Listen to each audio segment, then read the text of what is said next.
자, 오늘 예고해드린 대로 김종대 편집장님이 오셨는데 김종대 편집장을 보러 오신 건지 우리를 보러 오신 건지 모르겠습니다만 7시부터 만석이었습니다. 저는 전자에 한 표 하겠습니다. 그렇습니까? 네. 네.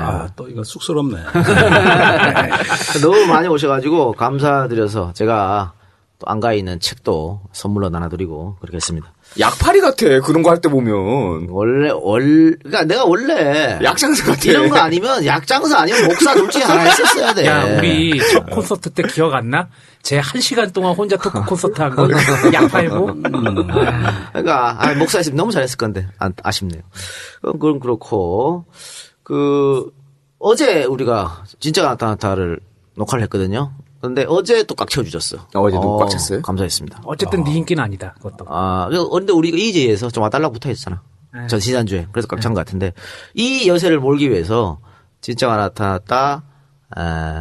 다음 주 화요일 매주 수요일 하지 않습니까? 야, 네, 원래 수요일이잖아요. 그 예고를 왜 여기서 해? 어제 갑자기 잡혀서 그래요. 그래서 알았어. 담당 PD가 부탁하더라고. 좀 해달라고. 매주 수요일 날 녹음이었는데 다음 주는 특별히 화요일 날. 왜? 이재명 시장이 나옵니다. 아하. 원래 문 대표랑 접촉을 했었는데 문 대표님이 지금 시간이 좀 안 된다고 다음에 하자 그래서 갑자기 빵꾸가 나왔어. 그래서 야, 이재명 시장님 대타야? 많이들 오시기 바랍니다. 이재명 시장. 이거 핫하잖아. 핫한 사람이기 때문에 이재명 시장님을 보고 싶은 분들은 다음 주 화요일 8시에 안가로 오시면 되겠습니다. 그렇고 자, 그러면, 일단 소개를 드려야죠. 나오셨으니까. 네, 앞에 모셔놓고 또 소개를 안 드릴 수 없죠. 네, 우리가 지난주에 미리 예고해드린 대로 오늘 군사 전문가 김종대 편집장님 오셨습니다. 박수! 박수! 안녕하세요. 김종대입니다. 네. 어려운 걸음이 주셨습니다. 아주 어려운 걸음이었습니다. 그렇죠. 먹고 살기 바빠. 네. 오셔서 입이 걸렸습니다, 귀에. 여기 뭐 오니까 술도 있고, 뭐 녹음 중에 담배도 안 피우고, 이런 곳이 어디 있냐? 욕도 해도 되고. 그럼요. 아니, 천국이에요. 네. 나는 이런 거 제일 좋아. 맨날 여기 왔으면 좋겠어요. 네, 알겠습니다. 자주 불러드리겠습니다. 네. 그래서 오늘 이따가 연평해전에 관해서 연평해전이 두 번 있었지 않습니까? 1차 연평해전, 2차 연평해전. 그렇습니다. 99년, 2002년. 99년, 2002년. 네. 그 두 가지 가지고 한번 이야기하도록 하는 시간을 갖고요. 저희는 먼저 시사 이야기를 할 텐데 김 편집자님 하실 말씀 있으면 중간에 쑥쑥 들어오셔도 됩니다. 네. 어차피 저희 원고가 있는 방송이 아니거든요. 네. 네. 뭐 여기 보니까 아무렇게나 하는 방송. 네, 아무렇게나 하는 겁니다. 생각나는 대로 말씀하시면 됩니다.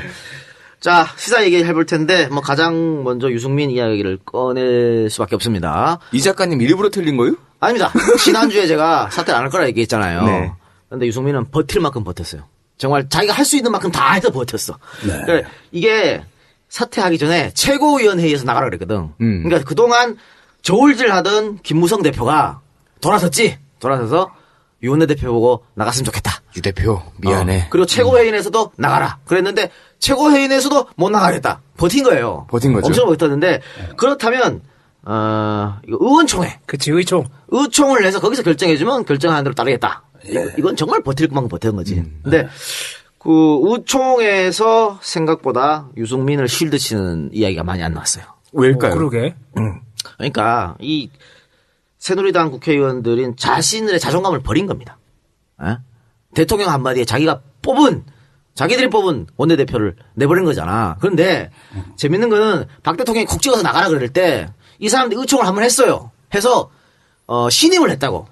그치, 그때는 안 된다고 했잖아. 그래놓고는 한 열흘 지나고 나서 지금 다시 해갖고 나가라 그랬거든. 그럼 열흘 동안 무슨 일이 있었던 거야?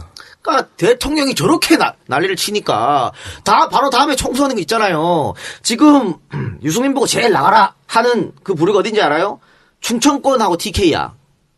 박 대통령의 입김이 가장 크게 부른데 여기 애들이 제일 난리 쳤다고 나가라고. 왜? 자기가 살아야 되니까. 그럼요. 이것 때문에 아직 대통령이 힘이 있으니까 그래서 시끄럽게 하지 말고 원내대표는 나가라. 이렇게 된 거예요. 근데 버틸 만큼 버텼다가 이제 나올 수밖에 없었는데 나오면서 또 한 방 먹였잖아 대통령을. 그렇지. 박 대통령 이야기는 한 번도 안 했어. 사퇴의 변으로 한 번도 안 했지만 헌법 1조를 대한민국은 민주공화국이다 한번 부르시고 나가셨지. 그건 뭐야? 민주공화국이 아니라는 얘기잖아 지금은. 그 한번 슬쩍 뒤통수를 한번 세리면서 나갔어요. 그래서 친박계에서 그런 얘기 하더라고.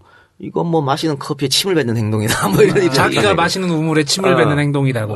근데 유 원내대표가 그만큼 그러니까 자기는 잘못이 없다고 생각하는 거니까 왜 나가는지 모르는 거야. 저는 이게 조선시대 왕권 국가에서도 이런 식으로 사약을 내리지 않았던 걸로 알고 있어요. 아유, 야 대관들이 들고 일어나면은 아니 되옵니다 하고 전부 다 사직서 던지면은 그거 쉽게 못했지. 그렇죠. 이거는 뭐 우리 김 편집장이 더 잘 아시겠지만 나는 이걸 보면서 이제 봉산당이 생각났어. 그러니까 이거 야 그걸 김 편집장이 왜 이따 알아? 여쭤볼 거야. 뭐 장성태. 그래 장성태 얘기할 거야. 그거지 뭐야 이게. 아니, 공산당이 아니라 조선노동당. 아 그러니까 이게 자기들이 뽑은 원내대표를 제일 꼭대기에서 나가라고 하니까 의원총회에서 박수 쳐서 나가라우 개새끼야 이거잖아. 장성태 총사를 박수로 응립하.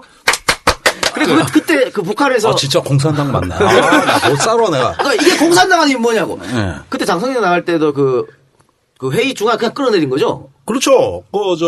그냥 이렇게 군복 입은 그 두 명이 가서 호출을 하니까 막 그쪽에 규탄 연설이 있었잖아요. 네. 그러니까 끌려 나와서 그 길로 간 거죠. 그봐. 야, 끌려가기 전에 뭐 있었다. 규탄 연설. 의총. 그렇죠. 의총이 있었던 거야. 의총에서 규탄 연설이 있었잖아. 유승민 규탄 연설. 네. 지금 뭐 언론마다 다 달라요. 35명이 발언을 했다. 33명이 발언을 했다. 뭐 25명이 발언을 했다. 할 때 이러는데 이 발언자들의 대부분이 유승민 나가라였어. 이게 그러면 이게 뭐 이게 맨날 얘네들은 뭐 종북 거리더니 배웠나 봐. 욕하면서 배운다더니. 그러면 그 새누리당 계시는 분들이 그 국가보안법에 걸릴 확률도 있는 거네. 그래서 아니 북한 체제를 따라하고 있는 거 아니야? 그리고 이해훈 같은 사람이 이해훈도 사실은 원조 친박이었잖아요. 근데 이제 또 나가리 됐지. 그러니까 유승민과 비슷한 케이스야. 자기 할 말 하고 이렇게 하다가 나가리 됐는데 이해훈이 뭐라 그랬어? 검찰을 이용할 수도 있다. 뭐 그런 비슷한 얘기를 했단 말이야. 그럼 뭐야? 이 박사가 지난주에 얘기한 것처럼 검찰을 이용하겠네. 그거 뒤에서 압력을 쑥 넣었다는 얘기지. 그 열흘 동안 그 주저했던 사람들 뒤를 싹 한번 훑어봤더니 그래서 친박이 이제 나가라. 그러니까 이승민을 나가라 했던 사람이 많아졌다는 얘기잖아. 그걸 이해훈이가 자기 입으로 말했잖아. 우리 얘기가 아니죠? 그러면 이해훈 씨 얘기죠? 골 때리는 경우입니다. 이런 경우가 어디 있습니까? 유승민 의원이 이제 새누리당 국방위 간사 또 국방위원장을 했잖아요. 그러네요. 근데 요즘 방산비리 수사를 하고 있어요. 그런데 그 대표되고 얼마 후부터 방산비리에 유승민 의원 관련설이 계속 나왔어요. 그런 게 있군요. 예, 계속 나왔습니다. 뭐 겸사겸사 가겠네요. 아니 뭐 그런데 뭐 못 잡아냈죠. 뭐 좀 찾으려면 제대로 찾든가. 그런데 그거 우리 업계 쪽에서는 파다한 얘기였던. 하여튼 그 짝패라고도 그러고 브루스 링컨이 얘기했나 동전의 양면 뭐 그렇게 얘기했던 것들이 요소들이 있는데 조선노동당 쟤네들하고 새누리당은 완전 동전의 양면이야. 서로 등대는 듯 하면서 동전 하나를 구성하고 서로가 서로를 의지하면서 생존하고 있는 거지. 근데 유승민은 좀 어떻게 보면 이번 선택, 뭐 버틸 만큼 제가 버텼다 그랬습니다만은 조금 더 끌고 갔으면 유승민의 주가는 더 올라갔을 것이다. 왜냐면요. 이런 찬스가 없어, 세상에. 대통령과 맞닿아있을 찬스, 국회의원 300명 중에 이런 찬스 역대에 없었습니다, 역대. 정말 내 몸값 키우기 위한 너무 좋은 찬스야. 그렇죠. 나 같으면 입에 기를 걸고 다닐 거야, 아마. 나한테 이런 경우가 왔으면. 얼마나 좋아, 내 몸값 키우기 위해서. 그래도 아까 얘기한 대로 버틸 만큼 버텼다고 얘기했는데 나가면서 했던 그 이제 기자회견 문 하나로도 충분히 유승민의 주가는 올라갔다고 봐요. 아니, 그래서 볼까요? 리얼미터 조사. 유승민 나가는 날 긴급하게 조사를 했어요. JTBC하고 같이. 대권주자, 새누리당에 김무성 19.1%, 유승민 16.8%. 바짝 땡겼는데? 여권 내에서 여권 내에서 2등이야. 야, 유승민이 그 전에 대권 후보 오르지도 못했어요. 오차범위 내 같은데? 그래, 이거 16.8 바로 올라갔잖아. 야, 홍준표 배 아파서 어떡하냐? 홍준표 나가리고. 이게 자신의 정치적 사사를 한껏 띄운 거야. 물론, 지금 유승민이 이렇게 함으로써 다음에 대구에서 공천을 못 받을 수도 있다라는 추측도 나와요. 박 대통령이 공천권을 휘어잡게 되면. 그런데 안 주겠지. 대신에 유승민이라는 자체 브랜드를 갖다가 만들어냈잖아요. 그러면 뭐 대구에서는 공천을 못 받으니까 안 되지만 그러면 공천 못 받을 경우는 무소속으로 탈당해서 수도권으로 나오면 돼. 수도권에서는 가능하다고. 야, 그리고 총선 끝나고 선거가 끝나니 총선 다음에 대선 있지. 대선 다음에 지방자치단체장 선거 있지. 그때 뭐 대구시장 정도로 쓱 나올 수도 있는 거고 방법은 여러 가지 있어요. 그러니까 이 사람 자산은 올라가는 거고 또 다행인 것은 이런 겁니다. 만약에 공천을 안 주잖아? 새누리당에서 그러면 야권으로는 다행이야. 그러니까 유력한 대선 후보 하나를 날릴 수가 있잖아. 그렇지. 근데 사실 김무성보다 더 무서운 게 유승민이거든요. 네. 유승민이 와가지고 2012년 박 대통령이 한 것처럼 경제 민주화 얘기하고 뭐 좌클릭해서 끌어당기고 이러면 골치 아파져. 그럼 이 상황에서 좀 어떻게 보면 가장 가슴 아픈 거는 김무성일 수도 있겠네요. 김무성이 제일 머리 아프게 되겠지. 왜냐하면 김무성이요. 이 당대표 선거 어떻게 자기가 1등을 했습니까? 나오면서 제일 먼저 한 말이 앞으로는 수평적 당청 관계. 청와대에다 할 말을 하겠다 이랬거든? 근데 지금 봐. 판판이 깨지잖아, 대통령한테. 좋댔지 뭐. 중국 가가지고 무슨, 개헌 얘기 했다가 박 대통령이 셧다 마우스 해 이러니까 바로 꼬랑지 내리고. 이번에 또 꼬랑지 내리고. 이게 뭐 수평적 당청 관계야. 무성이 형 이번에 쪽 제대로 판 거야. 그러니까 무성대장 별명을 갖다 버려! 그치. 무성쫄병으로. 무쫄 어때, 무쫄? 무쪽 어때, 무쪽?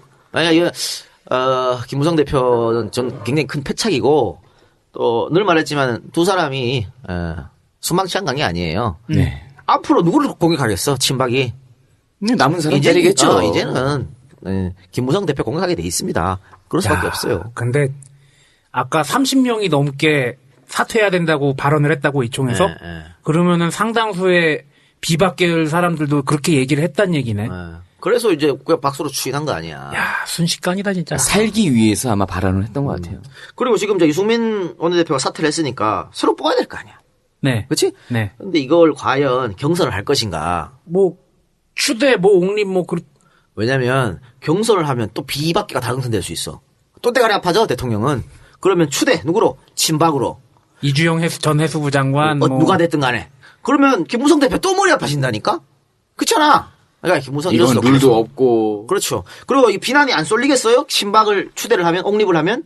이건 민주정당이 할 수가 없는 거잖아. 야, 이것까지 추대하면은 당위원장으로 김정은 동지를 추대. 그렇지. 그렇지. 똑같은 거야. 그렇지. 그러면 뭐 여당이 뭐가 필요 있나? 그냥 청와대 하수인 노릇만 하면 되는 거지? 아니 그거 주면 되겠네 이제. 그 북에서 쓰는 것처럼 수첩 한 개씩 줘가지고 이렇게 거수할 때 네. 수첩 들게 하면 되겠네. 예. 뭐 전파 낭비, 뭐 전기를 낭비해. 그렇게 전자식 무기면 투표해가지고 얘 들으려고 그러면 되지. 그 당은 새누리당의 이 지금 분란 사태는 전 앞으로 계속될 거 봅니다. 왜냐하면 비박들이 지금 속을 불불 끓고 있거든. 이게 명분이 없잖아요. 야. 언제가 나한테 칼날이 돌아오고 생각하는 거야. 조선시대 노론만도 못하다 진짜. 그리고 또 이번 건을 계기로 유승민 개가 만들어줄 수 있다고 나는 봐. 가능성 있죠. 그럼요. 예. 그래서 유승민이 지금보다 세기를 키울 수도 있겠다. 그런 생각도 듭니다. 대신에 겉으로 드러나지 못하고 연통을 그렇지. 돌릴 수는 있겠죠. 그렇게 되면 어떻게 돼? 계속 이 분란은, 당내 분란은 있을 수밖에 없다. 찝찝하겠지 계속. 그런 생각이 드네요.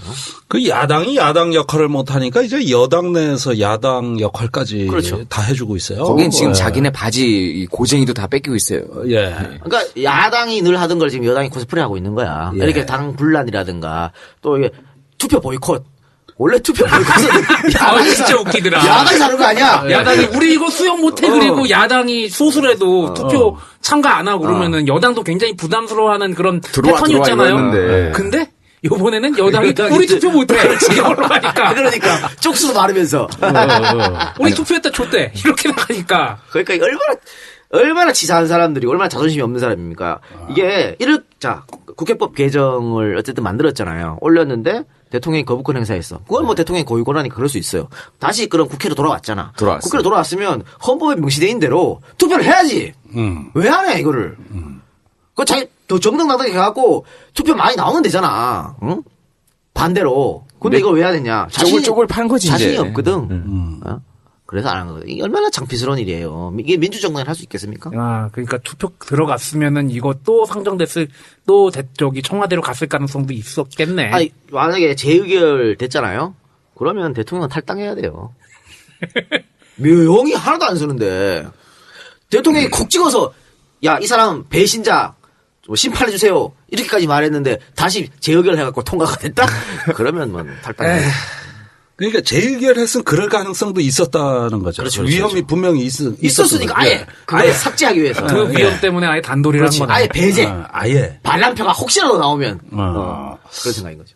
무섭네. 아이고 무서워라. 아이고.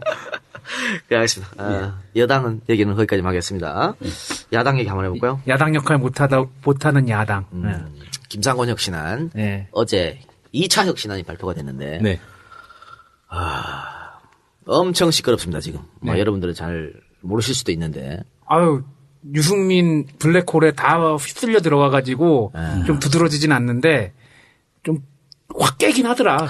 그러니까 뭐 깨고 어쩌고 간에 일단은 혁신위원들은 이거 통과가 안 되면 다 간둔다 그랬잖아요. 그리고 당대표도 자기 뭐 당대표직을 걸고 이거 하겠다 그랬는데 이게 만약에 거부돼 버리잖아? 그러면 혁신위원은 와야 될 거 아니야. 네. 그럼 이것도 그럼 당대표 책임이라 그럴 거라고. 그러니까 혁신을 하려고 혁신이 만들었는데 출범도 못하고 아웃되면 이건 뭐 콩가루 집안밖에 안 되는 거지. 근데 이 2차 혁신안을 반대하는 사람들이 너무 많기 때문에 이게 제대로 돌아갈 것인가. 뭐 야당 내 주류건 비주류건 다 한마디씩 하더구만. 그건 당연한 거죠. 그러니까 모두를 만족시킬 수 있는 혁신안은 원래 불가능한 거예요. 그건 있을 수가 없어. 그만큼 김상곤 위원장이 좀 세게 들고 나왔다는 얘기인 거죠? 뭐 셀 수도 있고 이게 또 안 맞는 것도 있어요. 일단 보면 최고위원제를 폐지하자 그랬잖아. 뭐 개파 문제 때문에 폐지해야 된다. 뭐 이렇게 했는데 반대로 최고위원제를 폐지하면 당대표 고단이 더 세진다. 그런 설도 있죠. 충분히 그런 반론이 나오죠. 당연한 거 아니에요? 또 사무총장제를 폐지하겠다 그랬어요. 최고위원제 폐지는 총선 끝나고 한다 그랬어. 총선 끝나고 뭐 당대표도 바꿀 수 있다. 근데 어제 그거는 총선 끝났으니 끝날 때 하는 거니까 뭐 총선에 지면 당연히 다 아웃되겠죠. 이기면 또 기쁜 마음으로 할 수도 있어. 그런데 사무총장제 폐지는 지금 당장 하겠다는 거거든. 재성형은 뭐야 그럼? 좆됐지. 봐봐. 이 사무총장 때문에 얼마나 시끄러웠습니까? 그렇죠. 당이. 그랬는데 임명을 강행했는데 한 달 만에 또 나가. 이게 뭐 꼬라지가 뭐가 뭔가 되게. 쿵짝이 안 맞네. 그게 사무총장이 워낙 많은 권한을 갖고 있고 여기에 권력이 집중돼 있기 때문에 이게 계파 갈등의 조짐이다 그랬는데 이거는 계파 갈등을 자꾸 들쑤시는 사람이 있기 때문에 계파 갈등이 조짐이 되는 거예요. 사무총장제가. 왜? 볼까요? 김한길 체제 있을 때, 뭐, 김한길 주승용, 뭐, 체제나, 네. 또 뭐, 이런 체제 사무총장이 있었잖아요? 원래 이제 당대표가 사무총장 임명하는 거니까. 그때 사무총장 누가 임명했다고 이렇게 분란 난 적 있어요? 없죠. 없잖아. 근데 지금 최재성을 임명했기 때문에 분란인 거거든. 친노를 임명했으니까 분란이 난 거야. 에? 그러니까 이거는 분란을 일으키고 하는 사람이 있기 때문에 분란이 된 건데, 이 사무총장제 자체를 분란을 일으키는 제도다라고 하는 거는 굉장히 어불성설이다. 또 그리고 지금 당장 이걸 폐지하는 것도 안 맞는 거지. 타이밍상.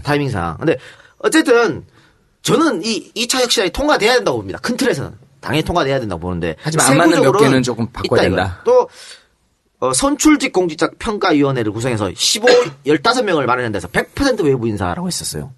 근데 이건 맞는 것 같아요. 왜냐면 100% 예를 들어 뭐 50% 외부 인사, 50% 내부 인사를 하면 이 50% 내부 인사는 어떻게 될 것 같아? 또 갖다 꽂겠지. 개파 갈라먹게 하거든. 안 할 수가 있습니까? 그리고 그 50% 내부 인사들이 아무래도 50% 외부 인사보다는 더 강한 힘을 발휘하겠지. 당연하지. 입김이 더 세지.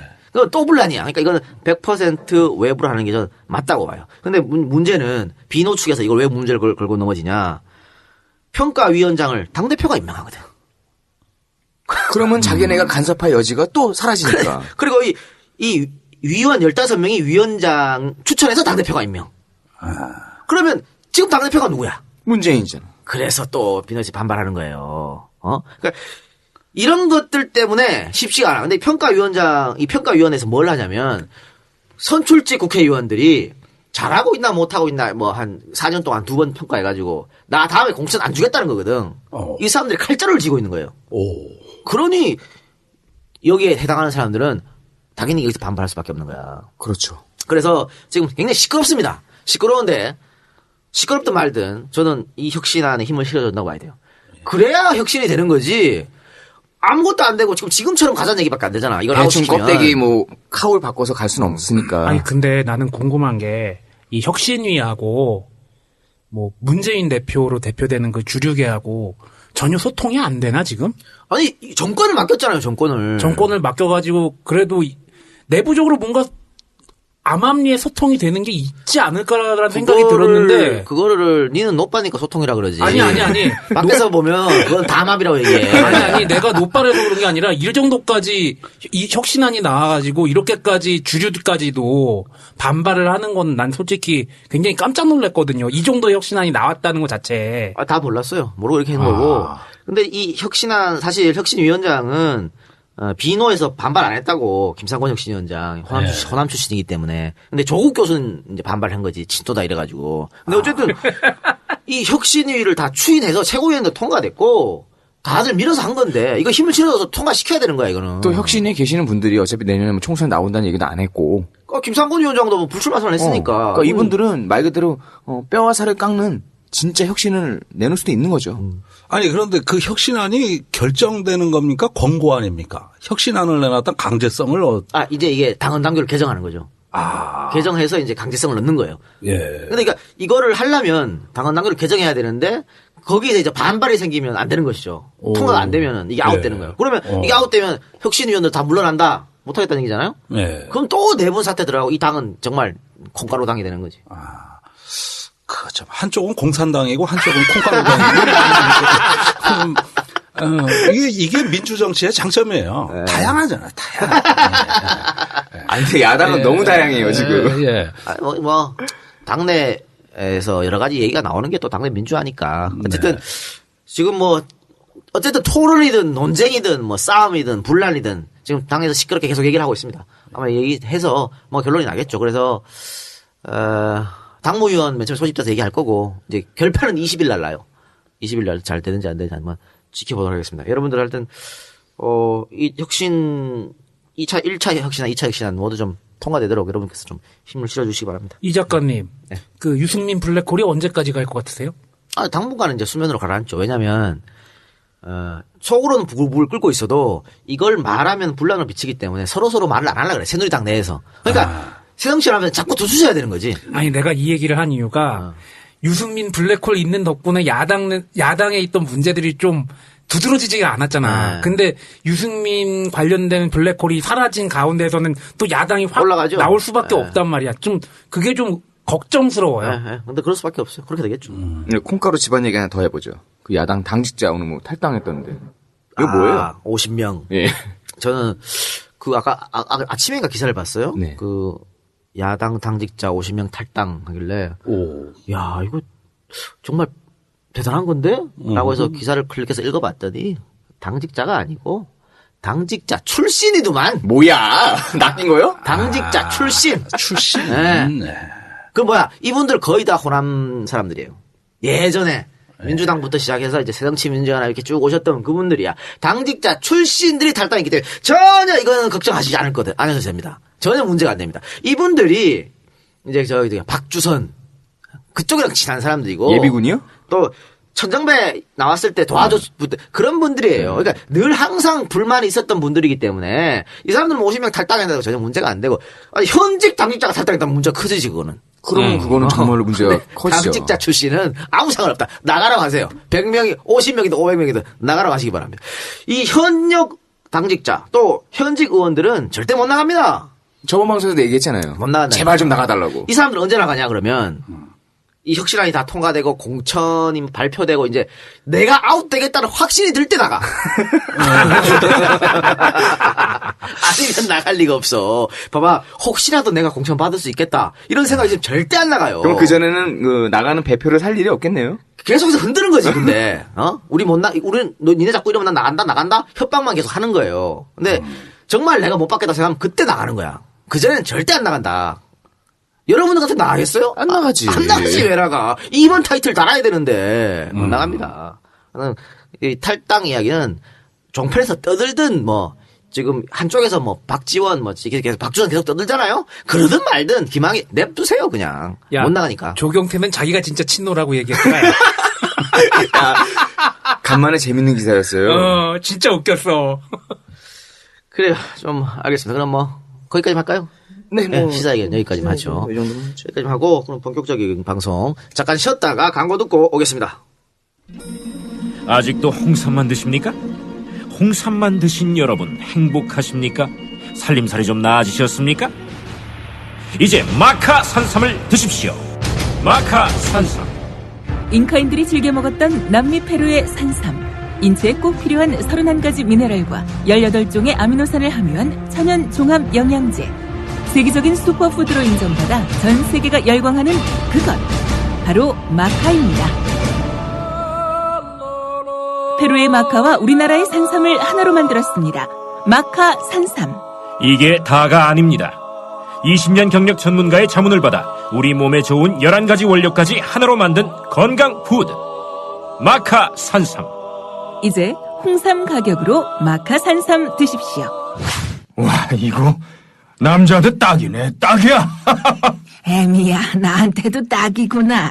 엄마, 나도 마카산삼. 나도.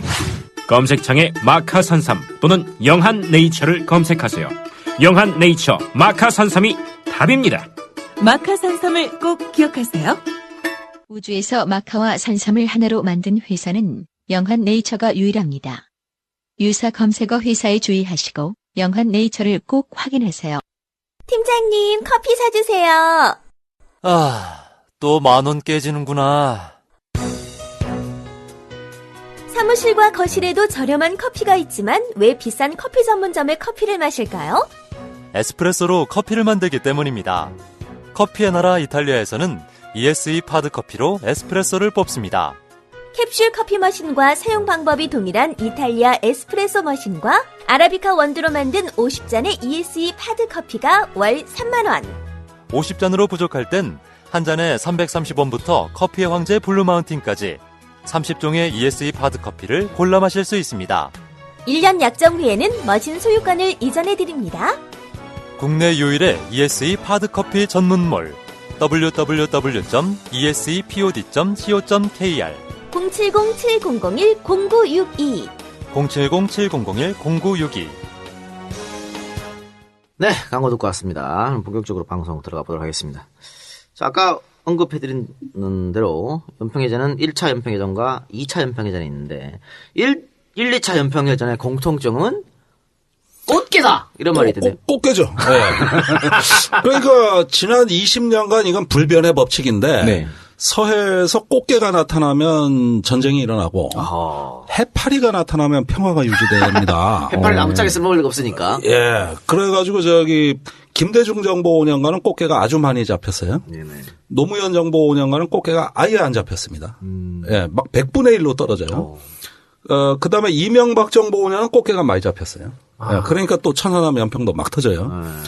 박근혜 정부 지금 서해 해파리 경보령 내렸습니다. 그러니까 당분간 평화가 유지됩니다. 그런데 이제 1차 연평해전을 말씀드리면 1999년 6월 15일 오전에 이제 1차 연평해전이 일어났습니다. 네.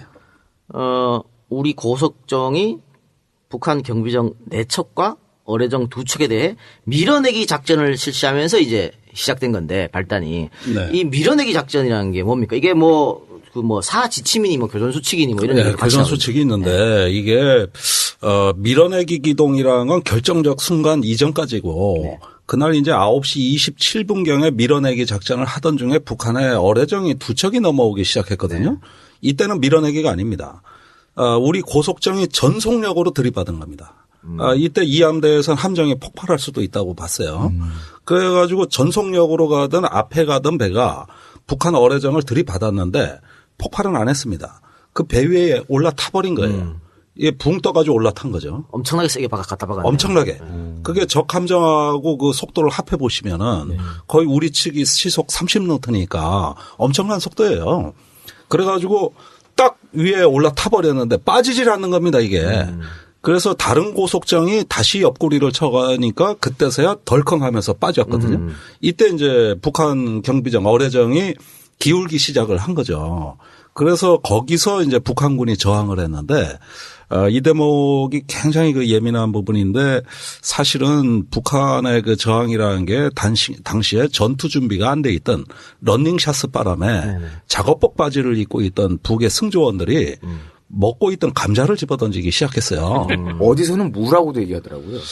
그래서 제가 강연 갔을 때 사실은 초기 상황이 이랬다 그랬거든요. 네. 이게 나중에 이함대에서는 수류탄으로 둔갑합니다. 네. 그러면서 이걸 강의를 하는데 해군 장교들로 보여요. 제 강의를 듣는데 손을 번쩍 들더라고요. 방금 말씀하신 건 사실이 아닙니다. 그래서 뭐가 사실이 아니냐. 내가 다 취재한 건데. 감자보다 옥수수가 더 많이 나왔습니다. 시원하는군요. 이래, 나 그 얘기 듣는 순간 주저앉는 줄 알았어요. 근데 최근에 그 동아일보의 주성하 기자가 탈북자 출신 아닙니까? 근데 북쪽에서 자기는 이 얘기를 많이 들었다는 거예요. 그때 던진 건 염장무다. 그러니까 그 감자 옥수수를 먹으면 반찬이 있어야 되잖아요. 네. 이게 소금에 절인 무입니다. 그게 염장무예요. 이걸 집어던졌다는 거예요. 그래서 무 얘기가 거기서 나왔군요. 무 얘기가 거기서 나오고. 잠깐 정리를 좀 하면요. 그 많은 이제 보수 쪽 사람들이 당시 1차 연평해전에서 네. 그 북한에게 계속 NLL 넘어와서 도발을 하는데 예. 당시 해군이 제대로 대응을 못한 거 아니냐 이런 지적이 있었는데 예. 그 매일 NSC 회의를 열었다 그래요. 매일 열었죠. 그렇죠. 예. 당시 이제 장성민 국정상황실장이 당시 우리가 북한의 통신을 완벽하게 파악해가지고 감청 도청을 해서 그래서 북한이 교전 의사가 없다는 거 알고 있었다. 그러니까 쟤들이 뭐 북한 지휘가 경비정에다가 쏘지 말아라 이러고 있는데 쟤들이 의지가 없는데 우리가 뭔 대응을 하냐 이렇게 얘기를 했는데 그 증거 하나가 지금 감자라는 얘기잖아요. 감자. 우리가 갖다 들이박을 때 쟤들은 우리가 올지도 모르고 갑판 위에서 난리굿 바람에 감자 깎고 있었다는 거잖아요. 감자 먹고 있었죠. 먹고 있었죠. 깎는 게 아니고. 만약에 얘들이 정말 전쟁을 하려고 교전을 하려고 생각하고 있었다면 그러고 있었겠냐는 얘기지. 그러니까 이 부분은 우리가 선악의 문제로 얘기하기가 어려운 것이 자 우선 뭐 감자 까먹고 있었다. 옥수수 먹고 있었다. 이거는 이제 그 우리가 들이받고 나서 확인된 것이고 그 전에 이상 징후가 있었습니다. 우선은 북한 어뢰정이 나타났다는 건 이건 대단히 큰 사건입니다. 그 이전까지는 경비정이었거든요. 그런데 어뢰정이라는 거는 수상의 작전의 종결자예요. 맨 마지막에 쏘는 게 어뢰입니다. 그런데 어뢰를 개문한 상태로 고속으로 내려왔거든요. 그러니까 어뢰정이고 고속으로 내려왔고 개문을 하고 있었다. 이렇게 되면은 유엔사 정전시 교전 규칙에는 우리가 자위권을 행사하게 돼 있습니다. 저희가 쏴도 무방하다는 얘기죠. 예, 무방한 거예요. 네. 그런데 이 상황을 현장의 이함대 그 사령관부터 전투원들은 이거는 공격징후로 해석을 한 거죠. 그럴 수 있겠네. 예, 해석을 한 것이고 반면에 이제 청와대나 국방부 합차는 판단이 달랐어요. 여기는 그런 교전까지 안 간다고 본 겁니다. 쏘지 말라고 하는 게 감청이 되고 쏠 이유가 없고 이러다 보니까 상하 간의 판단이 달랐던 거예요. 그냥 문만 열고 거기 선만 내려와서 거기서 버티기만 하다가 가려고 했던 거네요. 아니 절박하죠. 우선 북한 그 어선이 많이 넘어와 있었거든요. 네. 그러면 제1연평해전이 매우 특별한 것이 어선을 사이에 두고 남북 그 함정이 대치한 겁니다. 이게 뒤 엉켜버린 거예요. 꽃게 때문에요. 꽃게 때문에. 이래 뒤 엉켜버리니까 사실은 발포하기도 어려운 상황이었죠. 근데 대단하네요. 그 당시에 우리가 북한의 통신을 완전히 장악했다. 이거 대단한 거 아닙니까? 그건 칭찬해줘야 됩니다. 그게 그 감청 덕분에 사실은 우리가 큰 피해를 안 입었던 겁니다.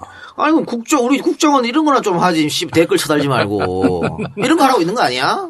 근데 이 부대는 특수부대인가요, 그러면? 감청부대? 예, 37 부대라고도 하고, 그 부대 그 네 자리 숫자를 합치면 끝자리가 항상 7로 나와요. 그래서 37 부대라고 하는데. 가방업체. 예, 여기가 그 대북 감청 전문 부대고, 그래서 그 린다김의 백두정찰기 사건이 있잖아요. 네. 그 백두정찰기가 감청하는 정찰기예요. 네. 이 정찰기를 운용한 부대가 바로 여기입니다.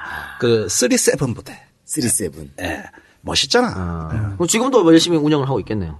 열심히 운영하죠. 그 뒤에 이제 백두정찰기도 들어왔고. 예, 이래가지고 저기 다 감청이 되는데 북한이 그럼 가만히 있나? 그렇지. 아니죠. 네. 전방에 광 케이블로 다 깔았어요. 우리보다 도청 10년 앞서서. 못하게요? 예. 이건 감청이 안 돼요. 우리 군보다 10년 앞서서 전방의 작전부들 광 케이블. 네. 이걸로 해가지고 디지털 통신을 합니다. 예, 자세한 내용은 로비스트 특집을 또 들어보시기 바랍니다. 예. 네, 이제 로비스트 팀 들어보시고. 그래서 결과적으로 우리 측은 단 한 명의 사망자도 나오지 않았죠. 없었어요. 부상자는 있었죠. 부상자는 있었어요. 뭐 별거 아닙니다. 예. 북측은 사망자 30명 이상. 언론에 30명이라고 돼 있는데 그거는 상당히 축소된 겁니다. 최소한 100명, 많으면 130명까지 볼 수 있어요. 왜 그러냐? 북한 함정은 사람이 많습니다. 갑판에. 포탄 나르는 놈, 조준하는 놈, 지시하는 놈, 이게 구형 함정이기 때문에 사람이 굉장히 했다는 얘기죠. 갑판에 20명 이상 보여요. 이런 게 6척이 대파됐는데. 전부 수동으로 또 해야 되니까 사람 전부 수 많이 수동이고, 필요하고. 예. 그런데 6척을 완전히 작살내버렸는데 30명 말도 안 되는 소리입니다. 말도 안 돼. 그 아주 피 튀기는 그런 참혹한 현장이었겠네요. 북한 애들은. 아마 남북 간의 이 한반도의 정전협정 체결 이래 가장 참혹한 장면이었을 겁니다. 이게 사실은 20mm 포만 해도 무서운 거예요. 벽에 3번 튕긴 20mm 포탄, 벌컨 포탄 맞으면은 사람 머리 날아갑니다. 그런데 이땐 76mm 포로 그냥 완전히 아작을 내버렸으니 이건 그냥 피바다예요. 여성 청취자분들의 이해를 좀 돕기 위해서 우리 포전문 우리 이 박사님께서 간략하게 좀 설명 좀 해주시죠. 육군 딴개가 뭘 알아? 155mm 견인계량 복사포. 힘들어. 그거 힘들죠. 네.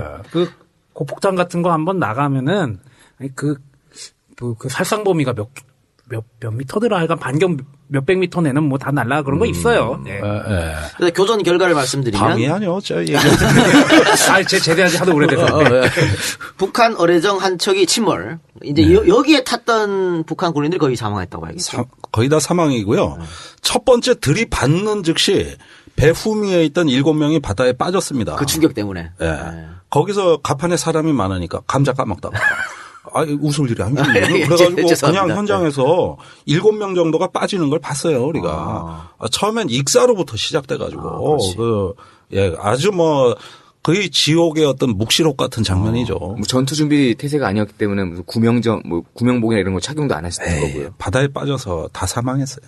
그리고 420톤급 구자맘 한 척의 선체가 크게 파손. 네. 또 중형 경비정 한 척은 절반 정도 침몰. 네. 또 한 척은 기동이 불가능해서 타 함정에 의해서 예인되어 갖고 네. 소형 경비정 2척이 기관실 피해를 입어서 총 6척의 피해를 본 것으로 추정한다. 이건 이제 국방장관이 국회에 와서 보고한 내용입니다. 예, 대략 그렇습니다. 그렇습니까? 예. 반면 우리 피해 볼까요? 아까 사망자는 한 명도 없다 그랬고. 예, 없었습니다. 초계함 한 척의 기관실 일부 파손, 네. 고속정 한 척이 50cm 정도의 파공, 구멍이 생겼다는 것이죠. 네. 또 나머지 3척은 기관실 일부 파손. 네. 그러나 모두 단기간 내 수리가 가능한 상태. 예. 그러니까 북쪽은 대파가 됐는데, 대파됐죠. 예, 우리는 예. 그냥 손실이 가능한 상태고, 예. 우리는 인명 피해는 7명이 부상. 예. 그러나 파편상으로 조기 치유가 가능한 경상이었다. 네. 그렇다면 완벽한 승리 아닙니까? 1차 연평해전은? 일방적인 겁니다. 일방적인. 예, 완전히 이건 일방적이에요. 그냥 한쪽은 싸대기만 하고 한쪽은 그냥 일방적으로 당한 거예요. 그런데 제가 편집장님 서해전쟁이라는 책을 보니까 이게 작전의 실패 혹은 합동군제도의 실패다. 이렇게 예. 말씀도 하셨거든요. 이 완벽한 승리인데 왜 그런 실패라는 얘기가 나옵니까? 이거는 재평가가 아니라 해군 예비역 김성만 제독이라고 작전사령관을 지내신 분인데, 네. 예, 이 전투가 비합리적이었다고 봅니다. 그 책으로 처음 나왔고 이후에 많은 증언이 잇따랐죠. 자, 우선 들이박는 전투. 이건 아마 임진왜란 이후에 처음이라고 봐야 되겠죠. 예전에 판옥선이나 거북선 같은 거 아니면 너 거슬러 올라가면 로마 시대 레밍 전투. 그렇죠. 배너 영화에 나오는 장면 있잖아요. 예. 노예서가 막 졌잖아요. 예. 그런데 막 그 해적선이 와서 들이받지 않습니까? 그렇죠. 그 사람 죽잖아요. 이런 고대 전술임이죠, 이게. 고대 전술인데 이 들이박는 전투가 왜 나왔느냐 하는 건데 이건 해군은 있을 수 없는 전술을 구사한 겁니다. 몇 가지 사정이 있습니다만. 그런데 이제 합참은 주로 육군이거든요. 예, 합참 의장부터 주요 간부들이 다 육군이다 보니까 뭔가 이렇게 NLL 선을 몸으로 막는 방어가 가능하다고 본 겁니다. 그래가지고 함정을 NLL 선상에 일렬로 쭉 늘어서게 한다든지 아니면은 저기 경비정이 중형 경비정이 나오면은 야, 큰 배 갖다 막어. 이런 지시들이 마구마구 내려온 거거든요. 차벽 치는 거랑 비슷하게 생긴 거예요. 차벽하고 똑같은 거예요. 바다에서 그렇게 된다고 본 겁니다. 그래가지고 서해에서의 원래는 교전 상황까지 안 가도 됐는데 이 위기가 고조되기 시작한 게 북한 입장에서 보니까 뭔가 큰 배가 와서 길목을 막고 있거든. 바다에서. 그러니까 야, 안 되겠어. 저 못 보던 배 왔어. 우리 새로운 거 내보내. 그게 이제 어뢰정입니다. 그래서 총 3척이에요. 넘어온 게. 그러니까 어뢰정이 넘어오니까 또 이쪽이 긴장한 거예요. 아니 이게 뭐야? 쟤들이 왜 나왔어? 원래 있던 경비정이 아니라 어뢰정이 나온 거죠. 어뢰정이 나오니까 이때 무섭죠. 뭔가를 준비해야 될 거 아닙니까? 또 뭐 그러죠. 그게 이제 고속으로 선체 충돌한 방식이 되니까 이 남북한 간에 서로 신호를 잘못 해석합니다. 사실은 이게 공격 의사냐, 공격 징후냐 그렇게 봐야 되냐 하는데 우리 합참은 그렇게 안 봤는데 현장 전투원들 특히 이 함대는 새로운 어뢰정이 나타난 거 이건 공격 신호다. 이렇게 해서 우리가 선체 충돌을 선제 공격을 한 겁니다. 그러니까 이제 저쪽에서 응사를 한 거죠. 배가 쓰러질 무렵에. 그래서 발포하니까 이쪽에서는 기다렸다는 듯이 이제 76mm 한 포를 주력으로 해가지고 날려버린 거죠. 날려버린 거예요. 이렇게 되니까 얼마나 비극적입니까? 그럼 현장이. 현장과 위에하고 커뮤니케이션이 안 되는 거예요, 전혀. 안 됐어요. 우리 해군 쪽에서. 안 됐습니다. 그 커뮤니케이션은 됐지만 그 커뮤니케이션은 갈등입니다. 그러니까 위에서 내려오는 지시를 이함대 사령관은 저항하고 큰 배가 딱 앞에 막아. 이게 6월 13일 상황입니다. 일단 진해에 있던 수송함하고 구조함이 올라왔어요. 그게 한국 그 해군 중에 제일 큰 배입니다. 그런데 전투 능력이 없어요. 무기가 없는 M60 기관총 하나입니다. 그런데 한 번 선회하는데 14분 걸리는. 한 바퀴 스스로 몸을 돌리는데. 예, 이런 배를 갖다가 딱 NLL 선상에 배치를 해놓으니까 이함대 사령관이 기절을 해버린 거예요. 이게 상부 지시거든요. 그러니까 거부할 수는 없고. 그런데 그 큰 배가 나왔기 때문에 북한의 어뢰정이 나온 겁니다. 그런데 어뢰정이 나오니까 이함대 사령관은 자위권을 행사하려고 한 거죠. 이게 막 그 상호 간에 남북 간의 신호가 사실은 방어 목적으로 갖다 놓은 것이 북한의 위협을 줬고 그래서 북한이 무력 시위하려고 어뢰정을 출동시킨 게 우리는 또 공격 신호로 받고 이런 과정이 에스컬레이션 된다 그러잖아요. 쭉 분위기가 그 상승되기 시작하면 급기야는 전투를 안 하고도 종결할 수 있었던 사안이 끔찍한 전투로. 그럼 여기 제일 위에 지시는 누가 합니까? 합동참모본부에서 하십니까? 청와대에서 하는 겁니까? 이 부분에 대한 어떤 그 잘못된 지시 그러니까 NLL 선상에 대형 함정을 배치하라고 한 것은 김진호 합참의장이 청와대에 건의해서 관찰한 겁니다. 그런데 김진호 합참의장은 6월 9일에 청와대 NSC에 대형 함정으로 방을 하겠다고 해서 청와대에서는 승인을 해 준 것이고요. 그래서 그 명령이 이함대에 전달이 된 거예요. 합참의장은 육군 출신. 육군입니다. 그런데 그 사유가 재밌어요. 왜 대형 함정을 갖다 놓으라고 했느냐. 그 전에도 뭐 이렇게 툭툭 치는 충돌이 계속되고 있었는데 한번 북한 배에 들이받치면은 고속정의 정장들이 생각하기에는 찌그러지거든 배가. 그럼 이거 수리를 해야 되는데 그러려면 또 몇 개월 작전 못하고 돈 들고 그다음에 자기 아끼는 배가 이제 파손이 되니까 자꾸 이렇게 그 충돌하면서 내려오는 거를 슬쩍슬쩍 피해버린 겁니다. 이게 9시 뉴스에 나가버렸어요, 화면이. 아이고. 그러니까 김진호 합참의장이 이제 6월 10일경 돼가지고 막 화를 벌컥벌컥 내는 거예요. 아니 9시 뉴스에 방금 그 서해 상황이 나가는데 우리 배가 마치 두려워서 피하는 듯한 모양이 됐거든요. 그러니까 안 되겠다. 저 큰 배 갖다가 막아라. 이렇게 이제 돼서 현장의 함장들은 배를 지키기 위해서 했던 행동인데 배를 지키기 위해서 그래가지고 위에서는 그러면은 근본적으로는 합동참모본부가 육군 중심이었기 때문에 더더욱 소통이 안 된 걸 수도 있겠네요. 그렇습니다. 그 상황을 이해를 해줘야죠. 그런데 그 육군 중심들이 바다에 대해 뭐 압니까? 솔직히 쥐뿔도 몰라요. 그런데 이 가장 큰 시각 차이는 이겁니다. 육군은 모든 군사작전이 그 방어작전을 한 다음에 공격으로 전환하는 전술을 선호하고 그렇죠. 모든 어떤 교리 작전이 그렇게 짜여져 있습니다. 일단은 존나게 막아. 내 진지는 내가 사수해. 그런 다음에 이제 반격을 하는 거 있잖아요. 이게 이제 육군 전술인데 그건 지상에 엄폐물이 많기 때문에 가능하거든요. 바다는 아무것도 없잖아요. 그런데 해군이나 공군은 아무것도 없어요. 엄폐물이 없거든요. 그러니까 모든 작전은 공격 작전이에요. 아니 전투기나 함정이 출동한다 그러면 공격을 목적으로 오는 거지 방어를 목적으로 그 함정이나 전투기가 출동할 수는 없는 겁니다. 그런데 바다에서도 방어하고 어떤 순간은 공격할 수도 있다. 이렇게 육군은 보니까 NLL 선상을 일렬로 쭉 늘어서서 손에 손잡고 함정끼리 이렇게 방어하는 지상군식 그 지시가 내려가는 거죠. 알겠습니다. 어쨌든 방금 말씀하신 건 우리의 내부의 문제였고 어쨌든 1차 연맹회전은 완벽한 우리의 승리였었습니다. 그죠? 완벽하죠. 예. 예. 근데 여기서 이제 조금 질문 드릴게. 교전 수칙 또 김대중 대통령의 4가지 지침 뭐 이런 게 나오거든요. 나옵니다. 이게 뭐가 다르죠? 교전 수칙과 4가지 지침이라는 게.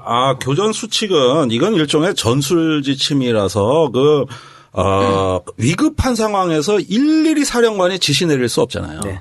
그러니까 그럴 때 행동 방침 이거를 미리 기준을 장교들한테 정해놓는 거. 중요한 게 이걸 교전 수칙이라고 하는 것이고 그게 이제 뭐 맨 처음에 경고 방송을 하고 경고 방송을 경고 방송을 하고 네. 시위 기동을 합니다. 네. 예. 그다음에 차단 기동을 하는데 이게 이제 밀어내기 그렇죠. 기동, 네. 선체 충돌 아니면은 북한 함정 주변을 빠른 속도로 우리 함정이 지나가면 그 물살에 북한 배가 못 견딥니다. 워낙 낡은 배여서. 낡은 배고 기관 성능도 떨어지고 물결이 쳐버리면은 견딜 수가 없어요. 그 혼란에 빠지거든요. 이런 차단 기동이 3번째. 4번째는 경고 사격입니다. 그러고도 불응하고 만일에 응사를 한다든가 북한 함정이 이러면 적대 행위로 판단하고 격파 사격. 그때는 이제 쓸어버리게 돼 있습니다. 그럼 아까 말씀하신 5가지 교전 수칙. 네. 이거는 누가 정한? 김대중 정부가 정한 합참입니다. 겁니까? 예. 김대중 정부의 합참에서. 그전에는 이 교전 수칙이 이렇게 되지 않았었나요? 그전엔 NLL 방어 계획 자체가 없었어요. NLL 무슨, YS 때, 네. 김영삼 대통령 때, 꽃게잡이 철되잖아요? 그러면은, 채 6월이 지나가기도 전에 북한 함정 월선 횟수 400회, 500회. 그리고 원래 공동어루구역 하던데, 여기에. 그 다음에 NLL 사수라는 이런 개념 자체도 모호했지만은, 바다에 보이지 않는 선을 지키라는 게 해군은 이해가 안 가. 네. 육지에서 지키라고 하면 선 긋고 철조망 치면 돼요. 그러면서 이 땅을 지킨다 이러는데 바다 위에 물을 지키라는 얘기인지 뭘 어떻게 하라는 얘기인지. 레이더만 계속 눈 빠지게 바라보고 있어야겠네요. 그러다가 이제 북한 함정 나오면은 우리가 적절하게 적대적인 거냐 아니냐를 판단해서 민간 선박 같으면 그냥 통과시키고 그 적대 행위를 하기 위해 내려온 거라면 그에 맞게 일임이 돼 있던 겁니다. 현장 지휘관한테. 별 탈 없었어요. 무슨 NLL 선을 방어해. 그러고 이양호 장관이 1996년에 그 국회 본회의에서 천용택 그때 새정치국민회의 의원이 300회 400회 내려온다 NLL. 그거 왜 안 잡냐. 그러니까 내려와도 됩니다. 정전협정 위반 아닙니다. 이랬잖아요.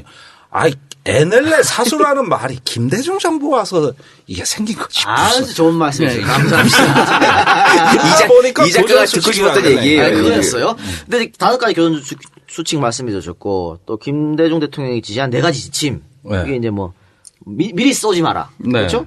또 먼저 쏘지 마라. 먼저 쏘지 마라. 먼저 쏘지 말고 상대가 발표하면 그때 이제 격퇴하라. 네. 확전 금지 NLL 사수. 맞습니다. 뭐 이런 것들이 있잖아요. 예, 그렇습니다. 근데 지금 이 교전 수칙과 4가지 지침이 1차 연평해전 때도 그대로 했고 2차 연평해전 때도 이게 그대로 간 거죠. 바뀌는 게 없죠.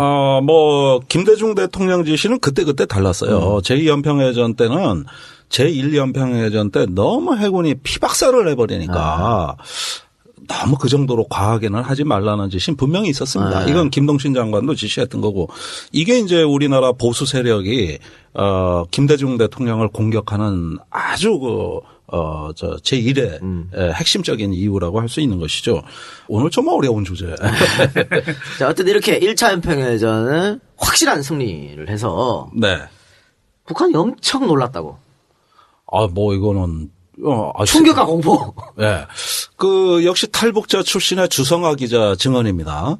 99년 당시만 하더라도 북한 군인들이 민가에 자주 절도를 하니까 군인들 나타나면 주민들이 문 걸어 잠갔습니다. 도둑질 안 당하려고. 그런데 이때 엄청난 사상자가 예인된 배 위에서 발견이 되고 주민들 태도가 달라졌답니다. 먹을 거 싸들고 군부대 찾아와서 그 해주에 이제 사군단 사령부도 있어요. 그다음에 인근에 어떤 장상고시라든가 북한군 정박하는 해군 기지가 있는데 여기 와가지고 먹을 거 싸온 거 내놓으면서 반드시 보복해라. 이런 식의 어떤 주민들의 격려가 쇄도했다는 거예요. 내부 결속력을 만드는 데는 도움이 좀 됐네요. 그렇습니다. 그리고 북한의 4군단 예하부대는 절치부심 보복만 오로지 꿈꿨죠. 왜냐하면은 이런 식의 일방적 패전을 당한 지휘관은 평생 굴욕에 살면서 오로지 복수만 꿈꿉니다. 피해 굶주리죠. 그래요? 네. 우리 우리 배가 다 박살났는데도 잘 살고 계시는 것 같은데. 아니, 글쎄, 그러니까 참, 국민들한테 화풀이 해요. 우리 군인들은. 북한에 화풀이 하는 게 아니고, 우리 국민들 상대로 화풀이 하는 거죠. 예. 그렇게 해서, 그러니까 2차 연평해전은 이제 1차 연평해전 3년 뒤에 일어나지 않습니까? 네. 이게 북한이 정말 방금 말씀하신 대로 절치부심, 반드시 복수하겠다. 예. 그래서 일어난 거다, 이런 주장이 있거든요. 오로지 때만 노렸을 겁니다. 그때 한을 풀 수 있는 그 어떤 절호에게만 계속 노렸을 겁니다. 때마침 해군의 함정들, 우리 해군의 그 편대장, 정장들의 군기가 완전히 빠지기 시작했습니다. 이 제1연평해전 때 너무 확실히 이기고 표창장 탄 인원이 500명이라고. 당직 근무자도 표창장 주고 훈장 주고 해가지고 아주 잔치를 해버렸거든요. 그러니까 우리 정장들이나 편대장들이 언제 북한배 또 안 내려오냐. 나도 한번 작전 잘해 빨리 진급해야 되는데. 그 정도의 내부 그 정도에다가 그래가지고 북한배를 가까이 근접하면서 완전히 얕본 거예요. 북한배는 한포도 없어. 그러니까 거리만 유지하면 우리가 당할 일이 없어요. 이렇게 되니까 점점 이제 현장에서의 기동이 원칙에서 벗어난 군사의 기본을 망각한 이런 어떤 무모한 기동들이 차츰 많아졌는데 이걸 북한이 다 관찰했습니다. 그래서 어느 순간 때만 노렸죠. 그래서 2차 연평해전이 일어나는데, 네. 2차 연평해전 이야기하기 전에, 어쨌든 이렇게, 김대중 정부 때 1차 연평해전을 이렇게 완벽한 승리를 거뒀는데, 네. 이후에 이제 이명박 정부 들어서 연전연패 아니에요? 다 졌어요. 네. 다 졌는데 왜 진보는 어쩌고저쩌고 그런 얘기가 왜 나오는지 모르겠네. 글쎄, 대청해전이라고 조그만 거 하나 이긴 거 있어요. 이명박 정부 때. 네, 이명박 정부 때. 그러니까 하나 있는데, 이명박 정부는 DJ 때보다도 해군을 더 불신했습니다. 예컨대 2009년 11월에 대청도에서 우리가 북한 함정을 아무런 피해 없이 완전히 격파해버리는 사건이 하나 일어납니다. 이때 이상의 합참의장이, 대통령 전화를 받았다는 겁니다. 칭찬해 주실 줄 알았대요. 그런데 왜 그렇게 가혹하게 대응을 해가지고 이러면서 계속 한숨을 쉬더니 뭔 아쉬움이 남았는지 전화를 안 끊더래요. MB께서요? MB께서 그때 싱가포르에서 남북 정상회담을 위한 비밀 접촉이 막 끝난 시점이었습니다. 그래서 정상회담을 도모하던 이명박 대통령 입장에서는 서해에서 이런 교전이 일어났다 그러니까 정상회담이 깨질지도 모르겠다. 이래가지고 합참의장한테 계속 아쉬운 정서를 표방하는 겁니다. 이래가지고 그 합참의장이 얼마 전에 언론에다가도 이 대통령이 그런 짓거리 했다고 다 공개했어요. 예. 그러니까 결국 어떻게 됩니까? 한 번 전투 잘했다고 아무런 피해 없이 이긴 게 이 전투밖에 없거든요. 대청해전. 2009년 11월에. 그런데, 그걸 대통령이 칭찬하는 게 아니라 탓하니까. 이래가지고 이긴 전투하고 야단 맞았다고, 하는 것도 이게 처음이고, MB 때 와서. 그 다음에 국정원을 시켜 조사했습니다. 뭘 조사를? 과도한 대응했다. 이래가지고 조사를 했는데, 과도한 대응이 맞아요. 한 함정이 가진 포탄을 다 쐈습니다. 북한배. 어이구야. 그러면은 이게 왜 과도한 대응이냐? 잔여 포탄량을 반드시 남겨놔야 됩니다. 바다에서는 포탄을 공급받을 수가 없잖아요. 다 쏘면은 내 방어 능력이 없어지면은 자칫하면은 이제 자신의 생명이 위험해진단 말이에요. 수 있으니까요. 예, 그래서 사격 상한선이라는 걸 반드시 준수해야 됩니다. 그런데 다 쏴버렸거든요. 그러니까 이거 과도한 대응이라고 본 겁니다. 그래가지고 막 조사가 들어와가지고 이긴 전투라고 그래놓고 군을 조사해버리니까 이제 해군에서는 기분 더러웠겠죠. 사기 확 떨어졌겠네요. 사기 확 떨어졌죠. 여러분 들으셨죠? 안보가 강한 집단, 안보가 강한 정당이 어느 정당인지 잘 알 수 있을 거라고 생각됩니다. 자, 그러면 여기서 1차 연평해전 이야기는 줄이고요. 잠깐 쉬었다가 2차 연평해전 이야기 해보도록 하겠습니다. 아니, 뭘 파는지 몰랐는데, 다양한 거 파시네. 주얼리, 팬시, 여성용품, 남성용품, 액세서리나 아니면은 소품 같은 거, 그리고 어린이용 목마, 핸드백, 그런 거 되게 많이 파시는 곳이네요. 시계도 있는데? 이게 핸드메이드인데, 혼자 하시는 게 아니고, 핸드메이드 작가들이 다 여기 와서, 자기가 이제 쫙 만들어 놓으면, 사이트 들어가서 원하는 거 고르거나 혹은 이렇게 만들어주세요 요청하면 그것도 만들어주고. 작가들의 오픈마켓 개념이네요. 그런 것 같아요. 그래서, 혹시 EJ를 듣고 계신 핸드메이드 작가들이 있으면, 저기 와서 입점하시래. 뭐 돈 받고 이런 거 없으니까 그냥 와서 등록하시고 하면 된다고 그럽니다. 그 주소 한번 소개해 주시겠습니까? 예, www.bymas.co.kr www.bymas.co.kr이고요. 문의 전화는 070-8244-4787입니다. 그러니까 핸드메이드랑이 그런 거죠. 기성품, 그러니까 공장 제품이 아니고 공장 제품 다 똑같잖아요. 이거는 나만의 특별한 뭔가가 있다. 세상에 한 개. 그렇지. 온리원. 그래서 사실은 이런 거 연애하거나 연애 상대가 있거나 이런 사람한테 선물해주면 너만을 위해서 딱 뭐 이니셜이라든가 있잖아. 이런 거 있잖아. 아, 좋지. 그건 괜찮을 것 같은데? 재밌는 게 내가 또 시계를 되게 좋아하는데 시계 디자인 독특하고 예쁜 거 많네. 시계 되게 이쁘지? 예. 요런 거, 그 액세서리 같은 거 딱 사가지고 그 마음에 드신 분들 선물 딱 하면요. 넘어와요? 이제 거기서 결판 나는 거예요. 예. 그거 받으면 넘어온 거고, 예. 안 받으면 쫑 난 겁니다. 근데 뭐 이걸로 마음을 살 수는 없겠지. 글쎄. 다지는 효과. 다지기가 있다고 해서 보여지고. 어쨌든 여러분들 뭐 이렇게 핸드메이드 제품을 구매하시고 싶으시면 바이마스 검색창에서 바이마스를 쳐보시기 바랍니다. 이 작가님도 저기 뭐 집토끼 개념으로도 뭐 와이프한테도 하나 선물하시죠? 제가요? 네. 저는 평생을 선물이란 걸 안 하고 살았습니다. 이번 게 점수 좀 따고. 그리고 그 결혼 기념일이 생일이구나. 와이프 생일 얼마 전에 있었는데 네. 현금으로 했어요. 그래. 제일 좋은 거 아닙니까? 그래, 그게 제일 현금 좋아. 선물이? 냉혈한. 아니 서로 머리 아프게. 내가 준 선물이 마음에 안 들 수도 있잖아. 그래도 애정을 갖고 의미를 애정을 줘서. 갖고 현금을 줬어. 내 애정을 현금에 담았어. 세종대왕 신사임당에 담았어. 그 전 단계도 엄청 골치 아픈 게 누구 생일 선물을 사준다. 이 사람이 뭐가 필요할까? 그럼 무엇을 주면 만족시킬까를 고민하면은 살 게 아무것도 없어요. 그냥 그래 성의 없더라도 상품권, 성의 없더라도 현금 그게 낫겠다. 여러분, 지금 이 두 분의 의견은 단지 두 분의 의견일 뿐입니다. 많은 분들은 바이마스를 이용해 주시면 감사하겠습니다. 네, 알겠습니다. 광고는 거기까지만 하고. 자, 이제 2차 연평해전 가보도록 하겠습니다.